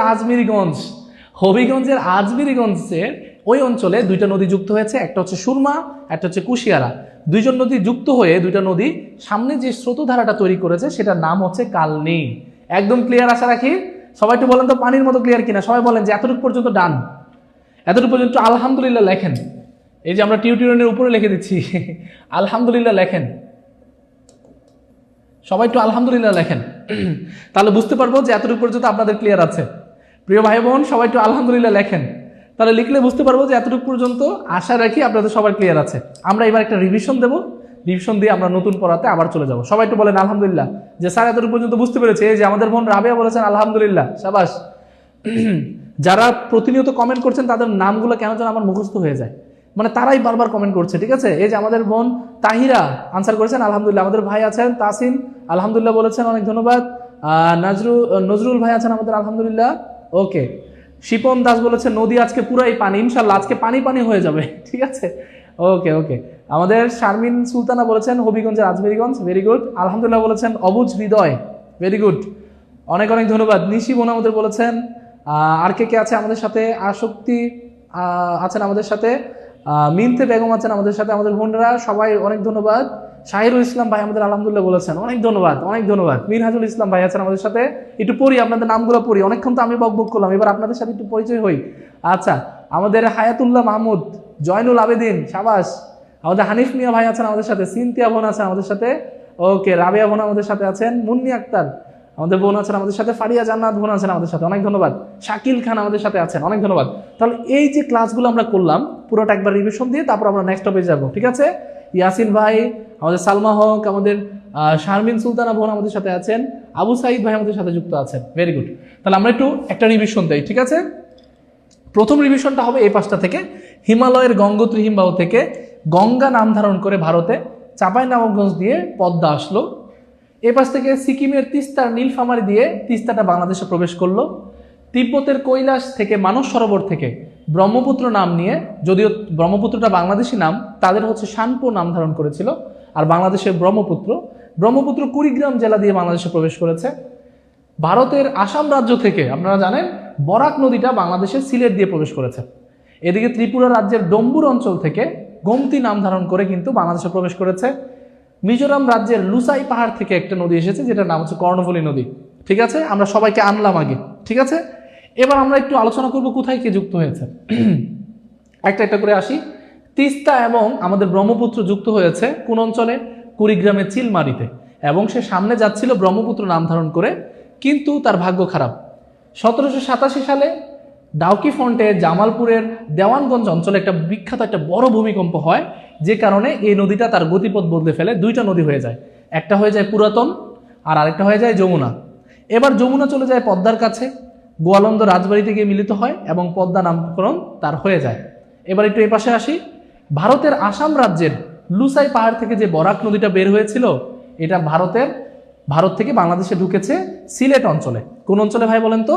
সিলেট অঞ্চলে ভারত থেকে প্রবেশ করেছে। এবং সিলেট অঞ্চলে প্রবেশ করে একটা হয়েছে সুরমা আর একটা হয়েছে কুশিয়ারা।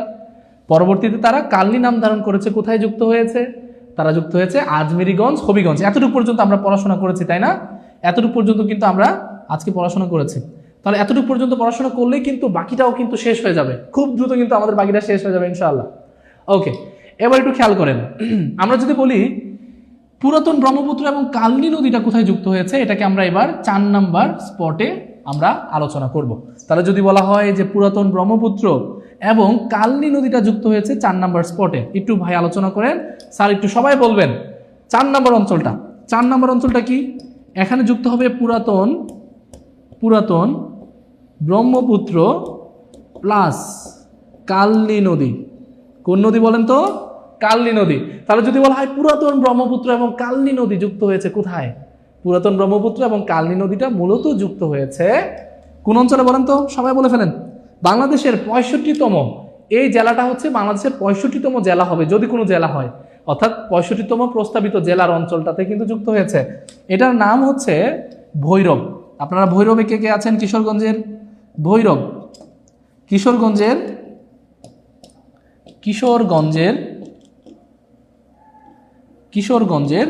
ভৈরব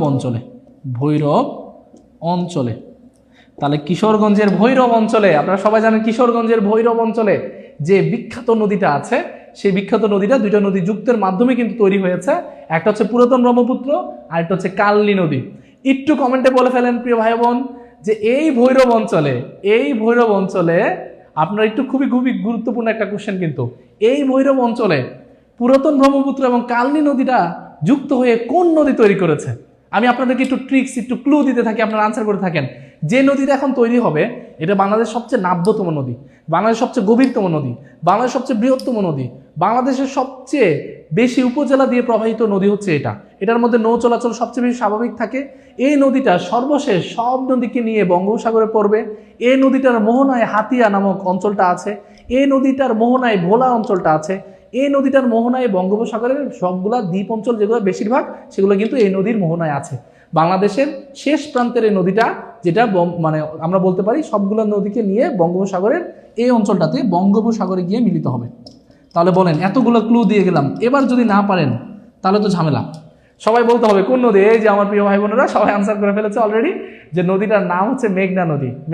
আসক্তি বলেছেন মেঘনা নদী, আমাদের ভাই আরাফ খান বলেছেন, ওকে, আমাদের জিয়ান আহমেদ তাসিম ভাই বলেছেন, আমাদের ইদ্রিস আলী কিশোরগঞ্জ থেকে বলেছেন, ওকে, তারপরে আমাদের রুমা আক্তার বোন বলেছেন মেঘনা। অনেক ধন্যবাদ, আপনারা সবাই ভালো করেছেন। ওকে ওকে, তাহলে আমরা যদি বলি এই যে দুইটা নদী, একটা হচ্ছে পুরাতন ব্রহ্মপুত্র এবং একটা কালনী নদী, এই নদীটা সামনে এসে যে নামকরণ করেছে এটার নাম হচ্ছে মেঘনা। এই নদীটার নাম কি বলেন তো প্রিয় ভাই বোনেরা? মেঘনা। দেখেন বাংলাদেশটাকে আমরা একদম ছিঁড়ে ফেলছি, ঠিক আছে, বাংলাদেশের সব জায়গাতে আমরা যাবো ইনশাআল্লাহ। তাহলে মেঘনা নদীটার নাম ধারণ করেছে। তাহলে যদি বলা হয় পুরাতন ব্রহ্মপুত্র এবং কালনী নদী যুক্ত হয়ে যে নদীটা তৈরি করেছে এটার নাম হবে মেঘনা। আপনারা অবশ্যই এটা লিখে রাখবেন। এটা যুক্ত হয়েছে কোথায়? কিশোরগঞ্জের ভৈরব অঞ্চলে। এতটুকু পর্যন্ত ক্লিয়ার কিনা প্রিয় ভাই বোন? সবাই একটু বলতে হবে এতটুকু পর্যন্ত ক্লিয়ার কিনা। সবাই একটু বলতে হবে এতটুকু পর্যন্ত ক্লিয়ার কিনা। ওকে, হাতিয়া থেকে যুক্ত আছেন আমাদের সাগর ভাই, অনেক ধন্যবাদ। হাতিয়া থেকে যুক্ত আছেন, বাংলাদেশের আনাচে কানাচে থেকে। দেখেন হাতিয়া মানে কোথায়? এই অঞ্চল থেকে আপনি যুক্ত আছেন, ঠিক আছে। একজন পঞ্চগড় থেকে যুক্ত আছে, একজন চট্টগ্রাম টেকনাফ থেকে যুক্ত আছে, একজন চাঁপাইনবাবগঞ্জ থেকে যুক্ত আছে, একজন সিলেট থেকে, একজন বান্দরবন থেকে যুক্ত আছে। আমরা সারা বাংলাদেশ ছড়িয়ে ছিটিয়ে থাকা আমাদের প্রিয় ভাই বোনেরা আমরা এক জায়গায় ক্লাস করছি, এটা আমাদের জন্য অনেক বড় পাওয়া। ওকে, ঠিক আছে, বাংলাদেশে অপারেশন চলতেছে, রাইট। এবার মেঘনা এবং পদ্মা সবচেয়ে বড় মিলন। মেঘনা এবং পদ্মা নাম ধারণ করে এই নদীটা গিয়ে কোথায় পড়বে? বঙ্গোপসাগরে। আমরা এবার আমাদের 5 নাম্বার স্পটে চলে আসব, খুবই গুরুত্বপূর্ণ 5 নাম্বার স্পট। এটা হচ্ছে 5 নাম্বার স্পট, ঠিক আছে। আশা করি 4 নাম্বারটা ক্লিয়ার। পুরাতন ব্রহ্মপুত্র এবং মেঘনা যুক্ত হবে, দুঃখিত, আমরা যদি বলি পুরাতন ব্রহ্মপুত্র এবং কালনী যুক্ত হয়ে মেঘনা নামটা ধারণ করেছে। এবার 5 নাম্বার স্পটটা একটু বলি, কোন দুইটা নদী যুক্ত হচ্ছে এখানে? 5 নাম্বার স্পটে আমরা দেখছি যে পশ্চিম দিক থেকে পূর্ব দিকে নেমে যাচ্ছে পদ্মা, এবং পূর্ব থেকে পশ্চিম বা দক্ষিণ পশ্চিমের দিকে নেমে যাচ্ছে কোনটা? মেঘনা। এবার দুই বড় ভাই পদ্মা প্লাস মেঘনা, এই দুইজন যুক্ত হয়ে যাবে। যুক্ত হয়ে কোন নাম ধারণ করবে? কে বলতে পারবে? এটা যারা বলতে পারবে তাদের জন্য কিন্তু খুবই গুরুত্বপূর্ণ একটা অ্যানাউন্সমেন্ট আছে। যারা বলতে পারবে খুবই গুরুত্বপূর্ণ, একদম খুবই ফাস্ট। ওকে, আমাদের সাথে মিনথা বেগম যুক্ত আছেন, অনেক সুন্দর, অনেক ধন্যবাদ ভাই। আমাদের সাথে যুক্ত আছেন জুবাইর স্যার যুক্ত আছেন আমাদের সাথে। ওকে, সবাই যুক্ত আছেন, প্রিয় স্যাররা সবাই একটু বলেন সবাই একটু বলতে হবে যে পদ্মা প্লাস মেঘনা। একজন বলছে স্যার ম্যাপটা কি দেয়া যাবে? ম্যাপটা দেয়া লাগবে না, আপনি যদি শেয়ার করে রাখেন এই ভিডিওটা আপনি আস্তে আস্তে দেখবেন, 10 বার দেখবেন, 20 বার দেখবেন, সমস্যা নাই তো, পুরোটাই কিন্তু আপনার সম্পদ। তাহলে আমাদের এখানে যে ফ্রি ক্লাসগুলো হবে প্রত্যেকটাই আপনার সম্পদ হবে ইনশাআল্লাহ। তাহলে আপনারা অবশ্যই একটু শেয়ার করে রাখবেন। তাহলে পদ্মা এবং মেঘনা যুক্ত হয়ে বাংলাদেশ সবচেয়ে প্রশস্ততম, সবচেয়ে বৃহত্তম, সবচেয়ে গভীরতম যে নদীটা মেঘনা নদী, সেই মেঘনা নদীকে তৈরি করেছে। আবার তাহলে আমরা যদি বলি পদ্মা এবং মেঘনা যুক্ত হয়ে যে নদীটা তৈরি হয়েছে এটার নাম হচ্ছে মেঘনা।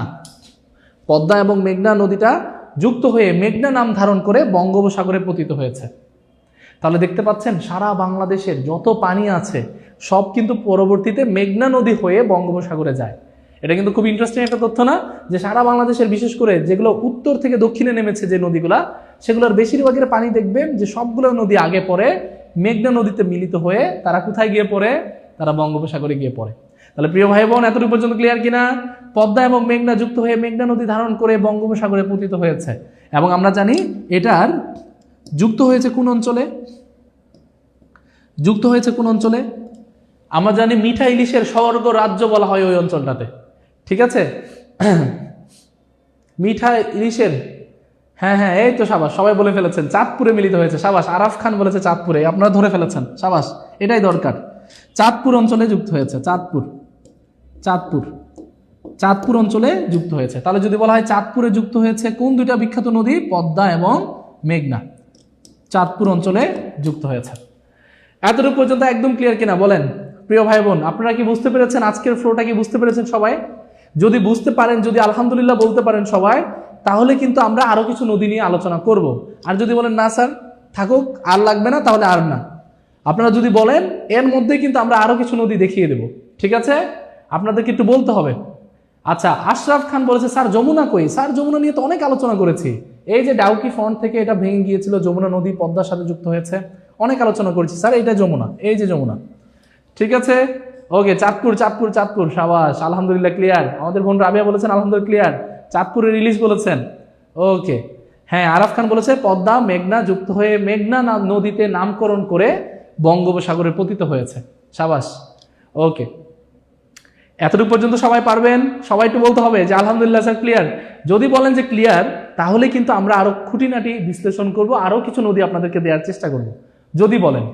যদি বলেন যে ক্লিয়ার, তাহলে কিন্তু আমরা কিছু নদী দেব, আরো নদী দেব আপনাদেরকে। এটাতে কিন্তু গোমতী ছিল। ওকে, সবাই একটু বলতে হবে যে ক্লিয়ার কিনা। যদি ক্লিয়ার বলেন, তাহলে কিন্তু আমরা আরো কিছু নদী আপনাদের জন্য উপহার দিব। আলহামদুলিল্লাহ ক্লিয়ার। ওকে, আলহামদুলিল্লাহ, আলহামদুলিল্লাহ। ইলিশের বাড়ি বলেছেন, চাঁদপুর বলেছেন, আলহামদুলিল্লাহ ক্লিয়ার। ওকে, আশা করছি আপনারা সবাই ক্লিয়ার, এটা নিয়ে কোনো সন্দেহ নাই, একদম সবাই ক্লিয়ার আছেন। এটা নিয়ে আমরা খুবই আস্তে আস্তে কিন্তু সবকিছু নিয়েই আমরা মূলত আলোচনা করেছি। সবগুলো বিষয় নিয়ে আমরা একটু করে টাচ দেওয়ার চেষ্টা করেছি আপনাদেরকে, যেগুলো দিয়ে আপনাদেরকে মূলত প্রত্যেকটা ক্লাসেই, এত বড় ক্লাস ফ্রি ক্লাসে নেওয়াটা একটু টাফ। আমরা জানি যে ফ্রি ক্লাসটাতে মূলত আপনাদেরকে একটু এঙ্গেজমেন্ট নিয়ে আসা, আপনাদেরকে চাকরির জন্য আপনাদেরকে উৎসাহিত করা, কিন্তু ফ্রি ক্লাসে আরও বেশি তথ্য দেওয়াটা কিন্তু একটু টাফ, ঠিক আছে? তো আমরা একটু নদী আরেকটু দেওয়ার চেষ্টা করি, তারপরেও ফ্রি ক্লাসটাকে ফ্রি ক্লাস না করি, আমরা এটাকে ইনফরমেটিভ ক্লাস করে ফেলি, ঠিক আছে? তাহলে এই যে অঞ্চলটাতে আপনারা জানেন আমাদের সকলের প্রিয় একটা বন আছে এই অঞ্চলটাতে, এটার নাম হচ্ছে কি বলেন তো? এইটার নাম হচ্ছে সুন্দরবন। এই বনটার নাম কি প্রিয় ভাই বোন? সবাই বলতে হবে, এটার নাম হচ্ছে সুন্দরবন। এই সুন্দরবন অঞ্চলে কোন নদীগুলো আছে? সুন্দরবন অঞ্চলে কিন্তু আপনারা জানেন পশুর নদী আছে, পশুর নদী। যদি বলা হয় পশুর নদী কোন অঞ্চলে? সুন্দরবনে। যদি আপনাকে বলা হয় যে শিবসা নদী, এটা কিন্তু একবার বিসিএস এ আসছে, শিবসা নদী কোথায় অবস্থিত? এই নদীগুলো কিন্তু প্রিয় ভাই বোন সুন্দরবন অঞ্চলে অবস্থিত। পাশাপাশি আরো একটা নদী আছে, এটার নাম হচ্ছে হারিয়া ভাঙা। তাহলে যদি বলা হয় হারিয়া ভাঙা যে নদীটা, এই হারিয়া ভাঙা নদীটা কোথায় অবস্থিত? এটাও কিন্তু সুন্দরবন অঞ্চলে অবস্থিত। তাহলে সুন্দরবন নিয়ে আমরা একটু জেনে নিলাম। ওকে, আমাদের বোন বলেছে স্যার আল্লাহ পাককে অনেক হায়াত দেখে।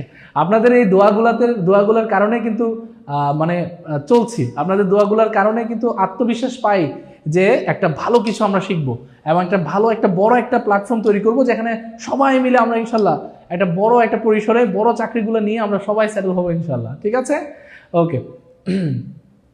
ওকে, ইনশাল্লাহ ঘুরতে যাবো। একজন বলেছে স্যার নদীতে ঘুরতে যাবো, ইনশাল্লাহ যাবো। তাহলে সুন্দরবন অঞ্চলে পশুর নদী আছে, সুন্দরবন অঞ্চলে শিবসা নদী আছে, সুন্দরবন অঞ্চলে আছে হারিয়াভাঙা নদী। এই হারিয়াভাঙা নদী কিন্তু খুবই বিখ্যাত। যদি আপনাকে প্রশ্ন করা হয় যে কোন নদী ভারতকে বাংলাদেশ থেকে পৃথক করেছে, তাহলে সেটা কিন্তু হারিয়াভাঙা নদী। তাহলে আপনি এটা এভাবে লিখে রাখতে পারেন, এই হারিয়াভাঙা নদীটা এটা কিন্তু আমরা এখানে লিখে দিচ্ছি হারিয়াভাঙা নদী। হারিয়াভাঙা নদী, এই হারিয়াভাঙা নদীটা মূলত বাংলাদেশ এবং ইন্ডিয়াকে পৃথক করে। আশা করছি এতটুকু পর্যন্ত আপনাদের সবকিছু ক্লিয়ার। আমাদের ম্যাপ অ্যানালাইসিসও ক্লিয়ার। ম্যাপ অ্যানালাইসিস আমাদের একদম ডান। তাহলে আপনারা যারা শেয়ার করেছেন তারাই কিন্তু ম্যাপ অ্যানালাইসিসটা পাবেন, এবং সেটার মাধ্যমে কিন্তু আপনারা আস্তে আস্তে সবগুলো বিষয় সম্পর্কে জানতে পারবেন, সবগুলো বিষয় সম্পর্কে বিস্তারিত ধারণা পাবেন ইনশাআল্লাহ। আমরা আর কিছু গুরুত্বপূর্ণ 2-3টা এমসিকিউ আছে, সেই এমসিকিউগুলো একটু সলভ করার চেষ্টা করি। এই যে এইটা একটু খেয়াল করেন, পুনর্ভবা। আপনারা একটু আনসার করেন, লাস্ট 2টা এমসিকিউ দিয়ে আমরা মূলত সলভ করব। পুনর্ভবা, আমরা যদি বলি পুনর্ভবা, আমরা যদি বলি নাগর, আমরা যদি বলি টাঙ্গন, এইগুলা কোন নদীর উপনদী? ভাই উপনদী কি জিনিস আপনারা আনসার করতে থাকেন, আমরা একটু বলে দেই উপনদী কি জিনিস এবং শাখা নদী কি জিনিস। উপনদী কি জিনিস এবং শাখা নদী কি জিনিস আপনাদের আসতে পারে। অথবা যদি আমি বলি মূল নদী কি জিনিস। 3টা নদী আছে, একটা উপনদী, একটা শাখা নদী, আর একটা হচ্ছে মূল নদী। ঠিক আছে, একটা হচ্ছে মূল নদী। আরো অনেকগুলো নদী ছিল, নদীগুলো নিয়ে আরো আলোচনা করতাম, কিন্তু মূলত আমরা অনেক দূর আলোচনা করেছি, আমাদের কিছু অপশন বাকি আছে, প্রশ্ন বাকি আছে, সেগুলো নিয়ে আমরা আলোচনা করে নেই। মূল নদী এবং উপনদী এগুলো নিয়ে একটু আলোচনা করি ভাই, সবাই একটু খেয়াল করবেন। আপনি ধরেন এটা হচ্ছে আপনার মূল নদী, এটাকে ধরেন আপনি বলছেন মূল নদী, অর্থাৎ যে নদীটার নামকরণ সব জায়গায় আছে, যে নদীটাকে আপনি চিনছেন, বড় নদীটা, সবচেয়ে বড় প্রশস্ত নদীটা হচ্ছে মূল নদী। এই নদীকে উপর থেকে যে এক কথায় পানি প্লাস করবে সেটাকে আমরা বলবো উপনদী। তাহলে আমরা যদি বলি মূল নদীতে পানি যে প্লাস করে, পানি দেয়, তাকে আমরা বলবো উপনদী। আর যে মূল নদী থেকে পানি নিয়ে বের হয়ে যায়, অর্থাৎ পানিটাকে মাইনাস করে দেয়, তাকে আমরা কি বলবো? শাখা নদী। এতটুকু পর্যন্ত আশা করি বুঝতে পেরেছেন। তাহলে ধরেন এটা হচ্ছে পদ্মা নদীটার বা হচ্ছে মহানন্দা নদী। ধরেন মহানন্দা নদীর উপনদীগুলো হচ্ছে পুনর্ভবা, নাগর এবং টাঙ্গন। ঠিক আছে। আর যদি বলা হয় আবার মহানন্দা কার উপনদী? মহানন্দা নদীটা কিন্তু পদ্মা নদীর উপনদী, অর্থাৎ পদ্মা নদীতে সে পানি অ্যাড করে, পদ্মা নদীতে সে পানি যোগ করে।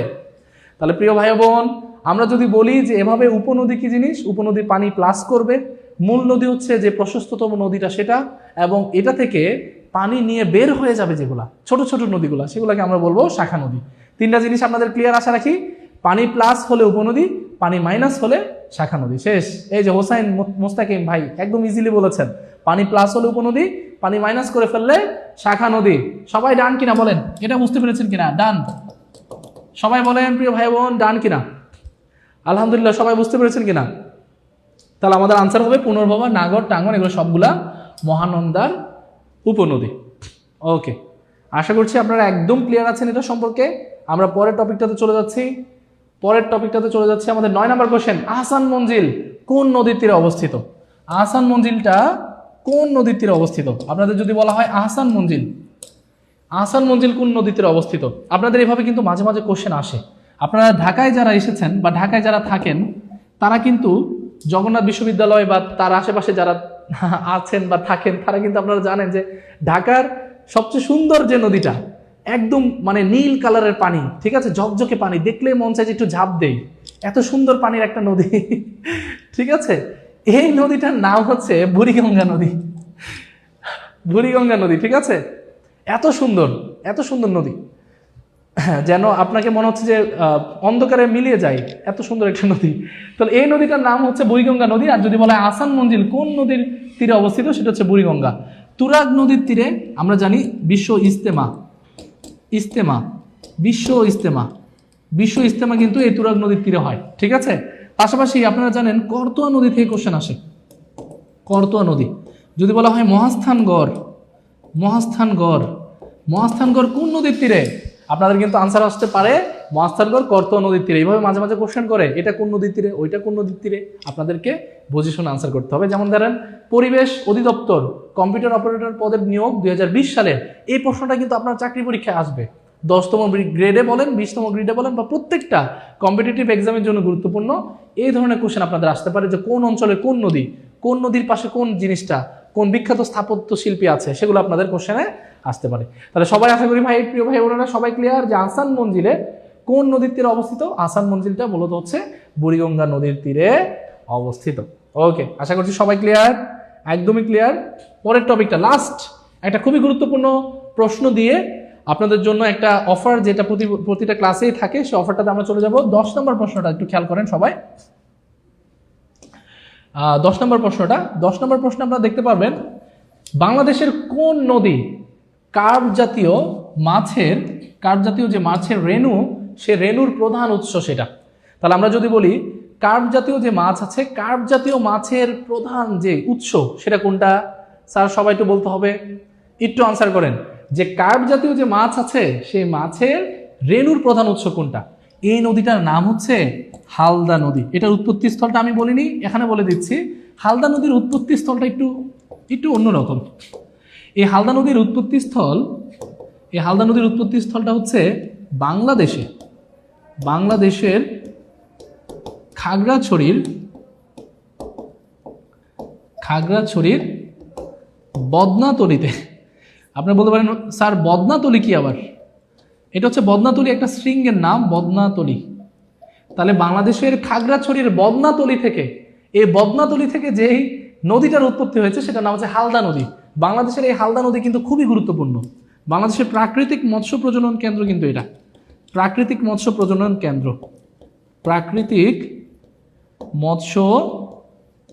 কেন্দ্র কিন্তু এটা, ঠিক আছে, প্রজনন কেন্দ্র। আগে একটা প্রশ্ন খুব আসতো যে বঙ্গবন্ধু মৎস্য হেরিটেজ ঘোষণা করা হয়েছে কাকে?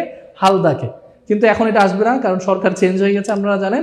এই ধরনের কোশ্চেন একটু স্কিপ করে প্রশ্ন করবে। তাহলে হালদাটা হচ্ছে প্রাকৃতিক মৎস্য প্রজনন কেন্দ্র।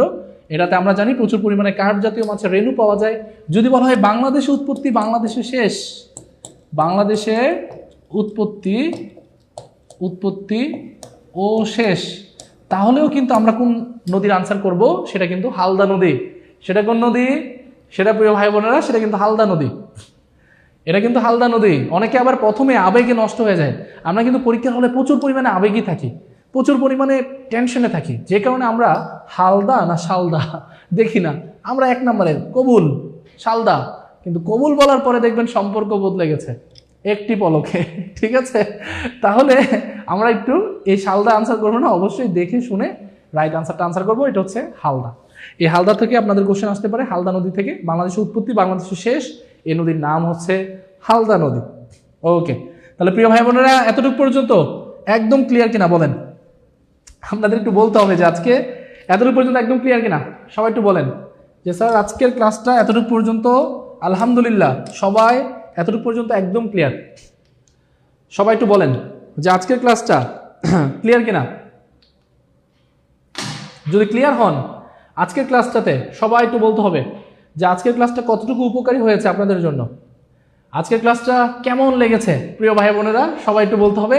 এবং আমরা সবাই কি এইরকম ভাবে যদি মনোযোগ দিয়ে ক্লাস করি, ঠিক আছে, আমরা কি পারবো কিনা? আমি চেষ্টা করেছি যেন আজকের ক্লাসটাতে আপনাদেরকে বিস্তারিত একটু বলতে। তারপরেও নদ-নদীর ক্লাসটা কিন্তু সম্পূর্ণরূপে কমপ্লিট হয়নি, কিছুটা বাকি আছে, যেগুলো আপনারা একটু পড়াশোনা করলেই পারবেন। নদ-নদী থেকে আরও কিছু কোশ্চেন আসে, যেগুলো আমরা আমাদের পেইড বেচগুলোতে ইনশাল্লাহ পড়াবো। এবং আমরা যেমন ধরেন আমাদের ক্লাসগুলোতে আরও কিছু অ্যাড হবে, যেমন ধরেন নদী কেন্দ্রিক যে উপন্যাসগুলো আপনাদের প্রশ্নে আসতে পারে, যেমন মাইকেল মধুসূদন দত্তের সেই কপোতাক্ষ নদ, রবীন্দ্রনাথের পদ্মা নদী, ঠিক আছে, এভাবে করে আমাদের প্রশ্নগুলো আসতে পারে। তো আপনারা যেটা মনে হয়, আমার কাছে যেটা আমি মন থেকে এটা একদম ফিলিংটা নেই যে আপনারা সবাই যদি চেষ্টা করেন, আপনারা সবাই কিন্তু খুব ভালো একটা পজিশনে যেতে পারবেন এবং খুব ভালো কিছু করতে পারবেন। তো আপনাদের এই ক্লাসটা কেমন হয়েছে আপনারা সবাই একটু জানাবেন। এবং প্রতিটা ক্লাসের পরেই কিন্তু আমরা জানি যে আমাদের প্রত্যেকটা ক্লাসে, আমাদের প্রত্যেকটা স্টুডেন্টদের, আমাদের যারা এতগুলা ভিউয়ার আছে, এতগুলা চোখ যাদের আমাদের সাথে দেখছে, সবার কিন্তু একটা অনুরোধ থাকে যে স্যার আপনারা যে নতুন কোর্সগুলো আনছেন সেগুলো একটু একদম বেসিক থেকে, একদম শূন্য থেকে শুরু করতে চাই। আমি অনেকদিন পড়াশোনা থেকে গ্যাপে আছি, বা আমার অনেকদিন আগে আমাদের পড়াশোনা কমপ্লিট হয়েছে, আমি অনেকদিন ধরে পড়াশোনা থেকে একটু নিজেকে দূরে রেখেছি। আমরা একদম বেসিক থেকে চাই, আমি বাংলাটা বেসিক থেকে চাই, আমি ইংরেজিটা বেসিক থেকে চাই, আমি সাধারণ জ্ঞানটা খুঁটিনাটি আলোচনা করে করে ম্যাপটা শিখে শিখে শিখে শিখে আমি জিকেটাতে বা সাধারণ জ্ঞানটাতে আমি পারদর্শী হতে চাই। তো এমন যাদের চিন্তাভাবনা আছে তাদের জন্য মূলত হচ্ছে প্রাইমারি নিবন্ধন 10তম 20তম গ্রেডের ফুল কোর্সটা আমরা নিয়ে এসেছি। আপনারা জানেন যে আমাদের এই প্ল্যাটফর্মটাতে কিন্তু সবচেয়ে বাংলাদেশের আমাদের এই পুরো প্ল্যাটফর্মটাতে আমাদের সাইদুর স্যার, আমাদের সকিনা স্যার, আপনাদের সোহেল স্যার, আমরা যারাই আছি না, আমরা সবাই কিন্তু চেষ্টা করছি সর্বোচ্চ পরিমাণে দিয়ে আপনাদের জন্য কিন্তু একটা ফিডব্যাক তৈরি করতে। তো আমাদের এখানে আপনারা দেখবেন যে প্রথমত আমাদের এই অঞ্চলটাতে কি কি আছে। আমাদের প্রতি বছরের যে কোর্স প্ল্যানগুলো থাকে সেগুলো থেকে এবছর সবচেয়ে গুরুত্বপূর্ণ প্রাইমারি শিক্ষক নিয়োগের ফুল কোর্সটা এখন চালু আছে। 19তম নিবন্ধন প্রিলির ফুল কোর্সটা চালু আছে 10তম 20 গ্রেডের প্রিলিটা প্লাস লিখিত ফুল কোর্সটা কিন্তু চালু আছে। তো আপনারা যারা এই অঞ্চলটাতে এখন খুবই গুরুত্বপূর্ণ একটা মোমেন্ট পার করছেন বা চাকরি প্রত্যাশী ভাই বোনেরা আছেন, আপনারা কি করতে পারেন, আপনারা হচ্ছে এখন সবচেয়ে গুরুত্বপূর্ণ একটা দিক নির্দেশনা নিয়ে আপনারা অবশ্যই ক্লাসগুলোতে জয়েন করতে পারেন, আপনারা আমাদের কোর্সগুলোতে জয়েন করতে পারেন। আপনাদের সিদ্ধান্ত নেওয়াটাই হচ্ছে সবচেয়ে বড় গুরুত্বপূর্ণ বিষয়। যে না, আমি সিদ্ধান্ত নিয়ে ফেলেছি যে আমাদের স্যারদের সাথে, সাইদুর স্যারের সাথে, মঈন স্যারের সাথে, আমাদের সকিনা স্যারের সাথে, সোহেল স্যারের সাথে আমরা সর্বোচ্চ পরিমাণে একটা বড় ব্যাকআপ নেব, আমাদের চাকরি প্রস্তুতির জন্য বড় একটা ব্যাকআপ নেব। তো আপনাদের প্রতিবন্ধনের মতোই প্রাইমারি যে শিক্ষক নিয়োগের ফুল কোর্স, এটা পূর্ণাঙ্গ কোর্স ফিটা ছিল আমরা জানি যে 3500 টাকা। বর্তমানে 19তম নিবন্ধনের ফুল কোর্সটা 3500 টাকা, এবং হচ্ছে আমাদের 10 থেকে 20তম গ্রেডের প্রিলি এবং লিখিত যে ফুল কোর্সটা আছে এটাও কিন্তু 3500 টাকার একটা ফুল কোর্স।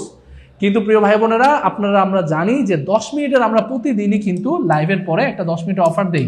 বাংলাদেশের কোনো প্ল্যাটফর্ম দেখাতে পারবে না যে তারা লাইভের মধ্যে স্টুডেন্টদেরকে এঙ্গেজ করতে পারবে, লাইভের মধ্যেই স্টুডেন্টরা এত বেশি আত্মবিশ্বাসী হয় যে স্যারদের সাথে থাকলে তারা ভালো কিছু করতে পারবে এবং স্যারদের সাথে তারা যুক্ত হয়। তো আপনাদের একটা আলহামদুলিল্লাহ এটা খুবই বড় একটা পাওয়ার জায়গা যে আপনারা সবাই যুক্ত থাকেন এবং আমাদের এই কোর্সগুলো 10 মিনিটের মধ্যেই আপনারা এনরোল করে ফেলেন। তো এই 10 মিনিটের জন্য আপনাদের আবারও একটা ধামাকা একটা অফার দিয়ে দিচ্ছি। এই ধামাকা অফারটা হচ্ছে যারা 10 মিনিটের মধ্যে যুক্ত হবেন, যারা ধরেন বলতে যাচ্ছেন যে স্যার আমি প্রাইমারি শিক্ষক নিয়োগের ফুল কোর্সটা করতে যাচ্ছি, অথবা স্যার আমি 19তম নিবন্ধনের কোর্সটা করতে যাচ্ছি, অথবা 10তম 20 গ্রেডের মধ্যে প্রিলি লিখিত ফুল কোর্সটা করে আমাকে নিজেকে চাকরির বাজারে নিজেকে সবচেয়ে বড় একটা পজিশনে নিতে চাচ্ছি, তাদের জন্য এই যে 3500 টাকার এই কোর্সটা হয়ে যাবে মাত্র 1499 টাকা। 1499 টাকা, মাত্র 1499 টাকা। আর যারা 10 মিনিটের মধ্যে যুক্ত হবেন যে কোনো একটা কোর্সে, সেই কোর্সটার মূল্য মাত্র 1499 টাকা। তাহলে প্রিয় ভাই বোনেরা সবাই দ্রুত আপনারা কি করতে পারবেন, এই 1499 টাকার মধ্যেই কিন্তু আপনারা আবার পেয়ে যাবেন 4টা বিষয়ের, সম্পূর্ণ 4টা বিষয়ের 1200 টাকার মূল্যের হাইলাইটস কিন্তু আপনারা পেয়ে যাবেন। তাহলে 1200 টাকা মূল্যে কিন্তু হাইলাইটস আপনারা পেয়ে যাচ্ছেন 1499 টাকা একটা কোর্সে। তাহলে আপনারা কিন্তু কত বড় একটা বেনিফিট পাচ্ছেন। এই ক্লাসটা কিন্তু প্রত্যেকটা ক্লাসই রেকর্ডেড থাকবে।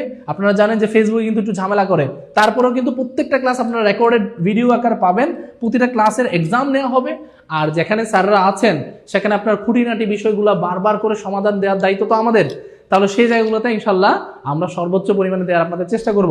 তাহলে আপনারা একটু কষ্ট করে প্রিয় ভাই বোন যারা এই অফারটাতে 10 মিনিটের মধ্যে ভর্তি হতে চাচ্ছেন এবং মাত্র 10 মিনিটের মধ্যে ভর্তি হতে যাচ্ছেন, তারা লাইভ চলাকালীন সময়ে 01767265758 এই নাম্বারটাতে বিকাশ অথবা নগদ সেন্ড মানি করে আমাকে একটু ডান লেখেন। তাহলে ডান লিখলে কিন্তু আমরা মূলত আপনাদেরকে পেমেন্ট ডান হলে কিন্তু যুক্ত করে দেবো একটা সিক্রেট গ্রুপে, যেখানে আমাদের ক্লাসগুলো হবে ইনশাআল্লাহ। তাহলে সবাই একটু খুব দ্রুত প্রিয় ভাই বোন যাদের চিন্তা ভাবনা আছে, যাদের স্বপ্ন আছে, যাদের ভবিষ্যতে চিন্তা ভাবনা আছে, যে যারা শিক্ষক নিয়োগের চাকরিটাতে নিতে চাচ্ছেন, যারা 19তম নিবন্ধনের প্রিলিমিনারিতে এবং একটা ভালো ফলাফল করতে যাচ্ছেন, যারা 10 থেকে 20তম গ্রেডে একটা বাজিমাত করতে যাচ্ছেন, তাদের জন্য এটা বড় একটা অ্যাচিভমেন্ট হতে পারে, তাদের জন্য বড় একটা পাওয়া হতে পারে যে এত শর্ট কোর্সটা 1499 টাকা একটা কোর্স আপনি কিনে আপনার পূর্ণাঙ্গ একটা ধারণা কিন্তু আপনি ক্লিয়ার করতে পারছেন। তাহলে 1499 টাকা আপনি কি পাচ্ছেন, প্রাইমারি শিক্ষক নিয়োগ কোর্সটা আপনি 1499 টাকা পাচ্ছেন। এটা আলাদা কোর্স, এটা আলাদা কোর্স, এটা আলাদা কোর্স, আলাদাভাবে আপনি কোর্সগুলো কিন্তু কন্ডাক্ট করতে পারেন। তাহলে ভাই বোন সবাই যারা আজকে ক্লাসটাতে যুক্ত আছেন, সবাই দ্রুত এই নাম্বারটাতে যোগাযোগ করে আপনার 1499 টাকা পাঠিয়ে আপনি কিন্তু আজকে আমাদের সাথে কিন্তু এই কোর্সটাতে যুক্ত হতে পারবেন। একজন বলেছে যে স্যার কোর্সটা কতদিন ধরে হবে, কোর্সটা হবে কতদিন সেটা থেকে বড় কথা হচ্ছে কোর্সটা আপনি পাবেন কতদিন। আপনি কিন্তু আজীবন এই কোর্সটা পাবেন। আপনি মনে করেন আজকে আপনি সকালবেলা আছেন কোথায়, সকালবেলা আপনি একটা যে কোনো একটা কর্মক্ষেত্রে আছেন বা ব্যস্ত আছেন বা অসুস্থ, ক্লাসটা কিন্তু রেকর্ডেড থাকবে। আপনি বিকালবেলা ফ্রি হয়ে অবশ্যই সেই ক্লাসটা দেখে নোট করে ফেললেন, এবং এটা আবার যদি দেখতে চান আবার দেখতে পারবেন, 100 বার দেখতে চাইলে আপনি 100 বার দেখতে পারবেন। অর্থাৎ আজীবনের একটা কোর্স কিন্তু এই 1499 টাকার। হয় প্রাইমারি কোর্স নিতে পারেন, আপনি নিতে পারেন 19তম নিবন্ধনের প্রিলির কোর্স, অথবা নিতে পারেন 10 থেকে 20তম গ্রেডের প্রিলি এবং লিখিত ফুল কোর্স। তাহলে প্রিয় ভাই বোন সবাই 10 মিনিটের মধ্যে একটু দ্রুত জানিয়ে দেন, আমরা একটু দেখি যে কারা কারা যুক্ত হচ্ছে আমাদের সাথে এবং কারা কারা টাকা পাঠিয়েছে। এই যে মাত্র আমাদের সাথে যারা যুক্ত হচ্ছে এবং যারা, এটা কিন্তু আমার কাছে খুবই আজব লাগে যে সাইদুল স্যার মানে তার প্রতি প্রত্যেকটা মানে যতগুলো আমাদের শিক্ষার্থী আছে, আমাদের স্টুডেন্টগুলো আছে, তাদের কত পরিমাণে আস্থা। আমি এটা স্যার করেন মাঝে মাঝে, আমি দেখি যে স্যার বলেন আর বলতেই থাকেন যে কারা কারা যুক্ত হয়েছে ক্লাসগুলোতে নিয়ে। তো এই যে মাত্রই আমাদের সাথে যুক্ত হয়েছে 1499, 4-5 জন, 6 জন, 7 জন। এই যে সাবাস, এই যে এখন এই যে ফ্লোটা চলে এসেছে। তাহলে 10 মিনিটের মধ্যে যারা যুক্ত হচ্ছেন, আমি একটু আপনাদের নাম্বারগুলো বলে দেই। যেমন 63 থেকে একজন নাম্বারে টাকা পাঠিয়েছেন, 75 থেকে পাঠিয়েছেন, 51 থেকে একজন পাঠিয়েছেন, 85 থেকে একজন পাঠিয়েছেন। মাশাআল্লাহ, এই জিনিসগুলো আসলে আমি কেমন যেন লাগতো আমার কাছে যে সাইদুল স্যার বলছেন যে স্টুডেন্টগুলো আদৌ কি এত ফাস্ট, এত অ্যাক্টিভলি তারা কি যুক্ত হয়। আমি আজকে এটা আপনাদের কাছে একটু এক্সপেরিমেন্ট করলাম। মাশাআল্লাহ, আপনাদের এই বিষয়টা খুবই খুবই ভালো জিনিস যে আপনারা সিদ্ধান্ত নিতে শিখেছেন এবং আপনারা সাইদুল স্যারের উপরে ভরসা করতে শিখেছেন এবং আপনারা নিজেদের একটা বেকারত্ব যে জীবনটা আছে সেটাকে কাটাতে চাচ্ছেন।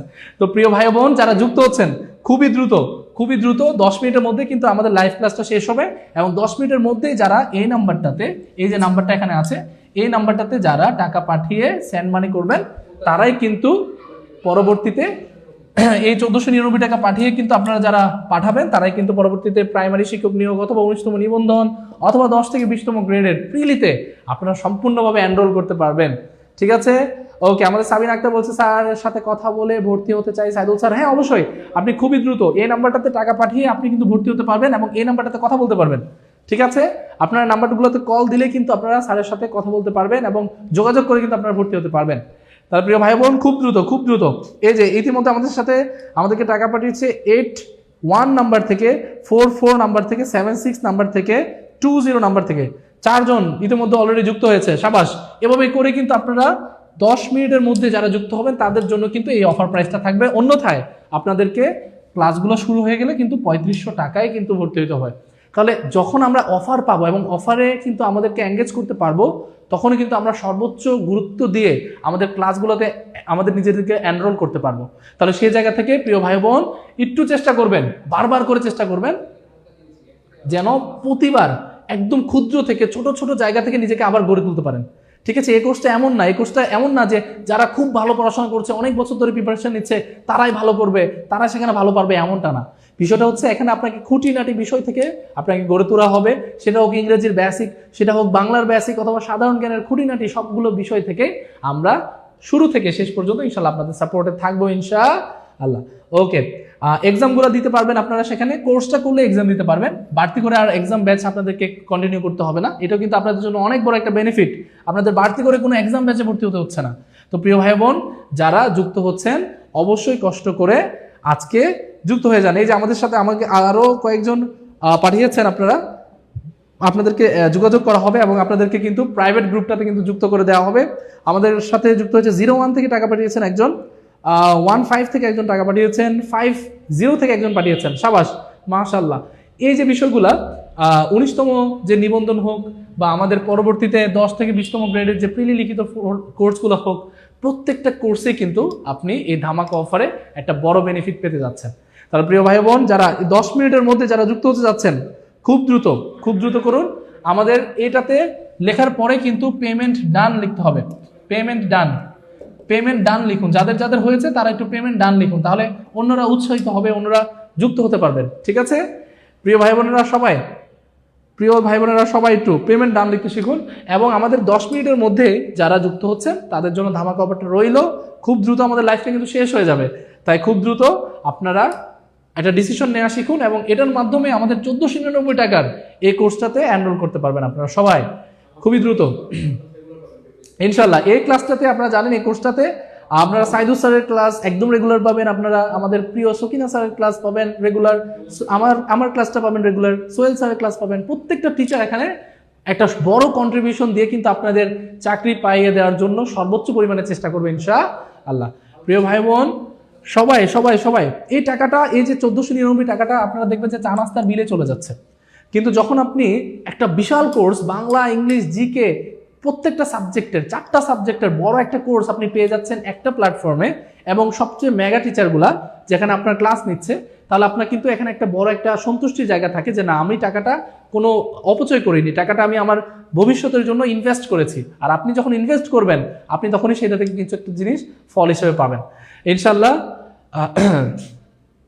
অবশ্যই অবশ্যই আপনারা স্যারের সাথে কথা বলে ভর্তি হতে এই নাম্বারটাতে কল দিবেন, এবং যারা এখনই যুক্ত হচ্ছেন তারা এখনই 10 মিনিটের মধ্যে অফারটা পেতে, 1499 টাকা অফারটা পেতে আপনারা কিন্তু পেমেন্ট ডান লিখে এই জায়গাটাতে ভর্তি হতে পারেন। এই যে আমার স্যার আরো 3, 4, 5 জন, ওরে সাবাস, এই জিনিসগুলো খুবই ভালো। 014 এটা থেকে একজন পাঠিয়েছেন, 599 লাস্ট নাম্বার আপনি পাঠিয়েছেন একজন। ওকে, যারা যারা পাঠাচ্ছেন একটু পেমেন্ট ডান লিখবেন, তাহলে আমাদের কাছে এটা পৌঁছাবে। পেমেন্ট ডান লিখবেন যে ভাই payment done sir, payment done, payment done লিখবেন। পেমেন্ট ডান লিখলেই আমরা বুঝতে পারবো যে আপনারা একবার চেষ্টা করতে চাচ্ছেন, একবার নতুন করে ঘুরে দাঁড়াতে চাচ্ছেন, এবং নতুন করে নিজেদের সেরাটা দিয়ে একবার এই চাকরি প্রত্যাশীদের মধ্যে, চাকরি প্রত্যাশীদের ভিড়ে নিজেদেরকে একটা বড় পজিশনে নিতে চাচ্ছেন। ওকে, তাহলে সবাই একটু ট্রাই করবেন। প্রাইমারি নিয়োগের কোশ্চেনগুলো আপনারা যদি বলেন যে 19তম নিবন্ধনের ক্ষেত্রে, আমাদের প্রিলির ক্ষেত্রে, প্রত্যেকটা ক্ষেত্রে কিন্তু এই কোর্সগুলা কাজে লাগবে ইনশাআল্লাহ, প্রত্যেকটা কোর্সের ক্ষেত্রে। এটা আপনাদের সারা জীবনের একটা বড় সম্পদ হয়ে থাকবে, আপনারা আজীবন রেকর্ডেড থাকবে, আপনারা যে কোনো সময় ভিডিওগুলো দেখতে পারবেন, যে কোনো সময় আপনার সমস্যাগুলো আপনারা সমাধান করতে পারবেন সেখান থেকে। তাহলে প্রিয় ভাই বোন, আপনারা যারা যুক্ত হচ্ছেন, অবশ্যই যারা আছেন, যারা এখনো সিদ্ধান্তহীনতায় ভুগছেন, তারা একটু সিদ্ধান্ত নিয়ে ফেলেন এবং খুব দ্রুত আমাদের এই কোর্সের সাথে যুক্ত হয়ে যান।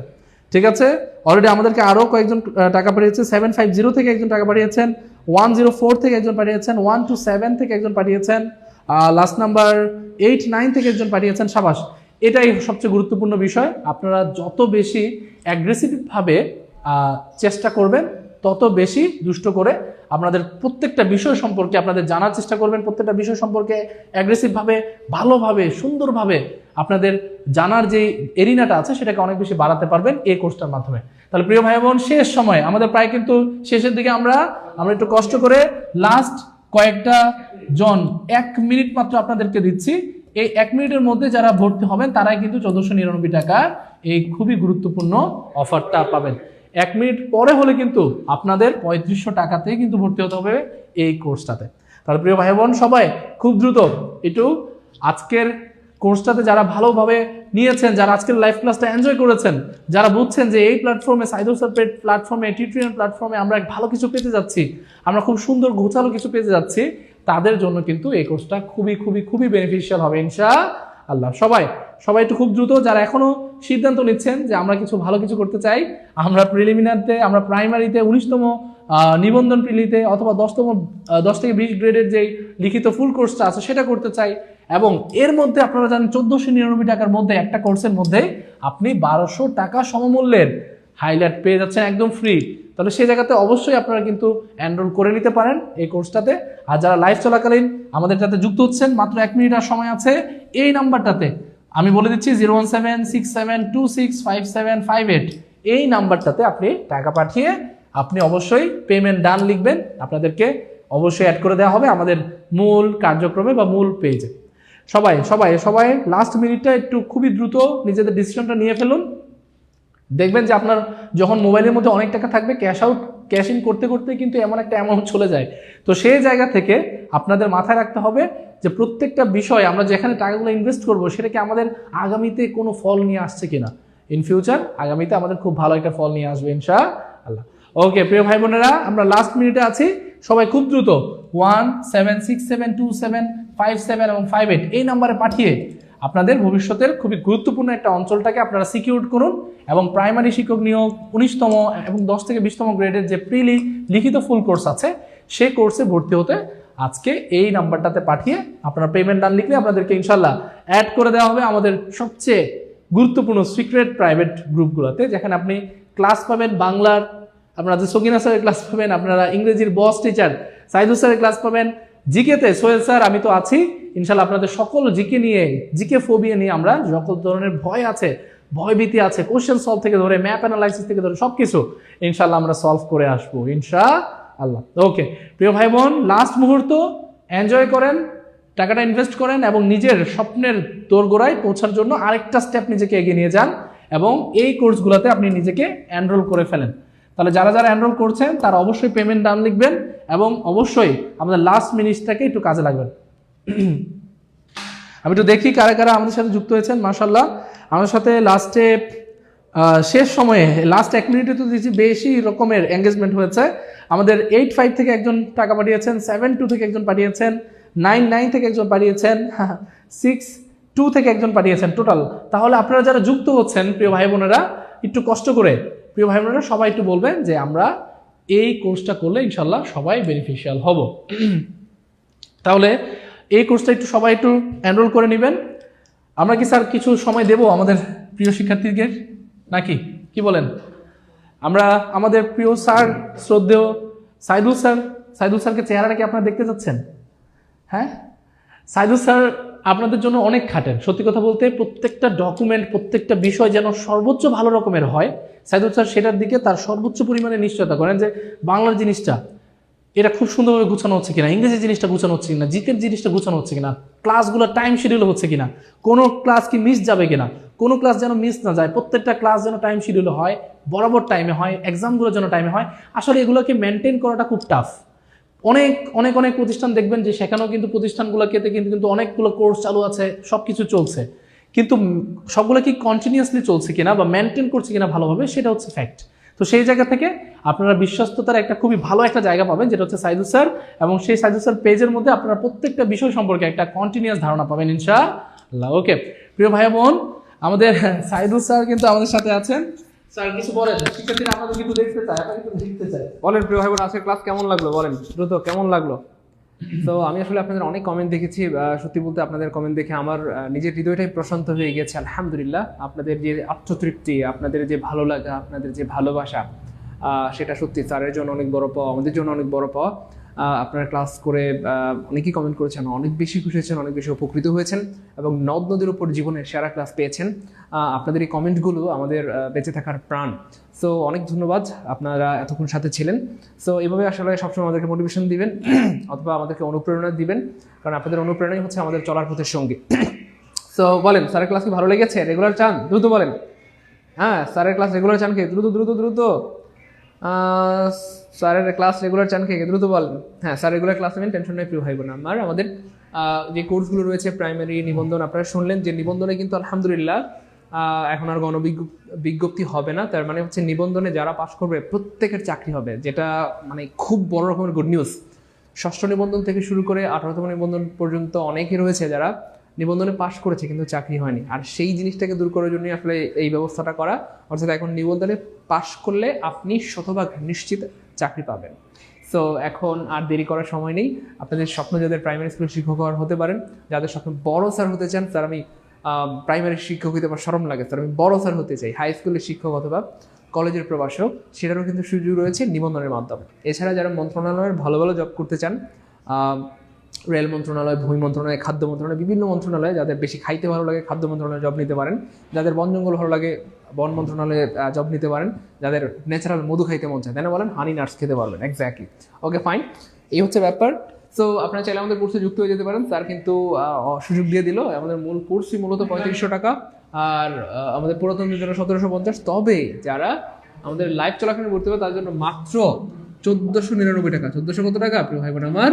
99 টাকা দিয়ে ভর্তি হওয়ার সুযোগটা স্যার দিয়েছেন, স্যারকে অনেক ধন্যবাদ। এই 1499 টাকা দিয়ে ভর্তি হলে 1200 টাকার আপনি সিট পেয়ে যাবেন। বাংলা ক্লাস আমাদের সকিনা স্যার নেবেন, তারপর হচ্ছে ইংরেজি ক্লাস আমি নিজে নেব ইনশাআল্লাহ, জিকে স্যার আমাদের মঈন স্যার নেবেন, তারপরে জিকে সোহেল স্যার ক্লাস নেবেন। আমাদের সব স্যাররাই অসাধারণ, অনেক সুন্দর ক্লাস নেন আলহামদুলিল্লাহ, তাদের সর্বোচ্চটুকু দিয়ে ক্লাস নেন। মানে আমাদের টিমের মধ্যে হয়তো সবচেয়ে নর্মাল আমি, সবচেয়ে আনস্মার্ট আমি, বাকি সবাই কিন্তু অনেক স্মার্ট। দেখছেন মঈন স্যার কত স্মার্ট, কত সুন্দর, কত লম্বা, লাল টুকটুকে, তাই না বলেন? জিকে সোহেল স্যার তো আরও মানে আরও সুন্দর, সকিনা স্যার তো আরও সুন্দর, তাই? তো সব সুন্দরের মাঝখানে আমি হয়ে গেছি, কি বলবো, যাই হোক। তো এই হচ্ছে ব্যাপার। সো নিঃসন্দেহে আপনি যুক্ত হতে পারেন। আর একটা বিষয়, যেহেতু আমরা একদম বেসিক থেকে বা শূন্য থেকে পড়াবো, একবার যদি বেসিক থেকে অথবা শূন্য থেকে যে কোনো একটা কোর্স করে রাখতে পারেন, প্রাইমারি নিবন্ধন বা 10 থেকে 20 মার্কেট, এটা আপনার সারা জীবনের সম্পদ হবে এবং আল্লাহর রহমতে কোনো না কোনো চাকরি আপনার হবেই হবে ইনশাআল্লাহ। হয় প্রাইমারিতে হবে, না হয় নিবন্ধনে, না হয় বিসিএস, না হয় 10 থেকে 20 মার্কেটে, কোথাও না কোথাও হবেই হবে ইনশাআল্লাহ। এই জন্য যারা first year, second year, third year আছেন, this is best time to take preparation. এই সময়টাকে কাজে লাগান, আশা করি জীবনে অনেক বড় হতে পারবেন ইনশাআল্লাহ।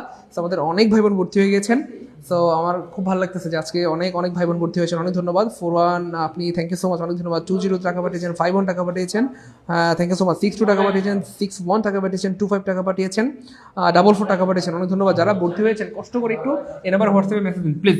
হ্যাঁ, যারা লাইভে ভর্তি হয়েছেন তাদের জন্য 1499, লাইভ শেষ হয়ে গেলে 3500। এবং মজার ব্যাপার হচ্ছে, যেহেতু এখন নিবন্ধনে পাশ করলে চাকরি, তো এখন স্টুডেন্টরা মুড়ির মতো ভর্তি হবে। অর্থাৎ আমরা জানি আপনারা ভর্তি হবেন 3500 টাকা দিয়ে ভর্তি হবেন। আমার কথা মনে হয় বোঝেন নাই। আপনারা ভর্তি হবেন মানে অবশ্যই হবেন, হইতেই হবে, কোথাও না কোথাও তো ভর্তি হবেন, হইতেই হবে, পড়াশোনা তো করতেই হবে। তো ভর্তি হবেন, কিন্তু 1499 টাকায় ভর্তি হইতে পারবেন না। কত দিয়ে ভর্তি হবেন? 3500 টাকা দিয়ে। তো যারা লাইভ চলাকালীন ভর্তি হয়েছেন, 1499 টাকা ভর্তি হয়েছেন, এটা আপনাদের জন্য অনেক বড় একটা সুযোগ ছিল। তো যারা ভর্তি হন নাই, পরে ভর্তি হবেন, কিন্তু কত দিয়ে? 3500 টাকা দিয়ে। এই 1499 টাকার অফারটা আর পাচ্ছেন না, 3500 টাকা দিয়ে ভর্তি হবেন, এই হচ্ছে ব্যাপার। যাই হোক, যারা অলরেডি টাকা পাঠিয়েছেন কষ্ট করে এই নাম্বারে 01767265758 এই নাম্বারে হোয়াটসঅ্যাপে একটি স্ক্রিনশট দিয়ে দেন প্রিয় ভাই বোন আমার। আমরা তাহলে এখনই সিক্রেট গ্রুপ অ্যাড করে দেবো দ্রুত। আমরা 1 মিনিটের সময় দিচ্ছি শুধু আপনাদেরকে হোয়াটসঅ্যাপ মেসেজ দেওয়ার জন্য, আমরা লাইভটা কেটে দেবো। ঠিক আছে, ইনশাআল্লাহ ভালো থাকবেন, সবার জন্য অনেক শুভকামনা রইল। কষ্ট করে এই নাম্বারে 01767265758 হোয়াটসঅ্যাপে স্ক্রিনশট দিয়ে দেন যারা টাকা পাঠিয়েছেন। আমরা এখনই সিক্রেট গ্রুপ অ্যাড করে দিচ্ছি ইনশাআল্লাহ। ঠিক আছে ইনশাআল্লাহ। আসসালামু আলাইকুম ওয়া রাহমাতুল্লাহি ওয়া বারাকাতুহু।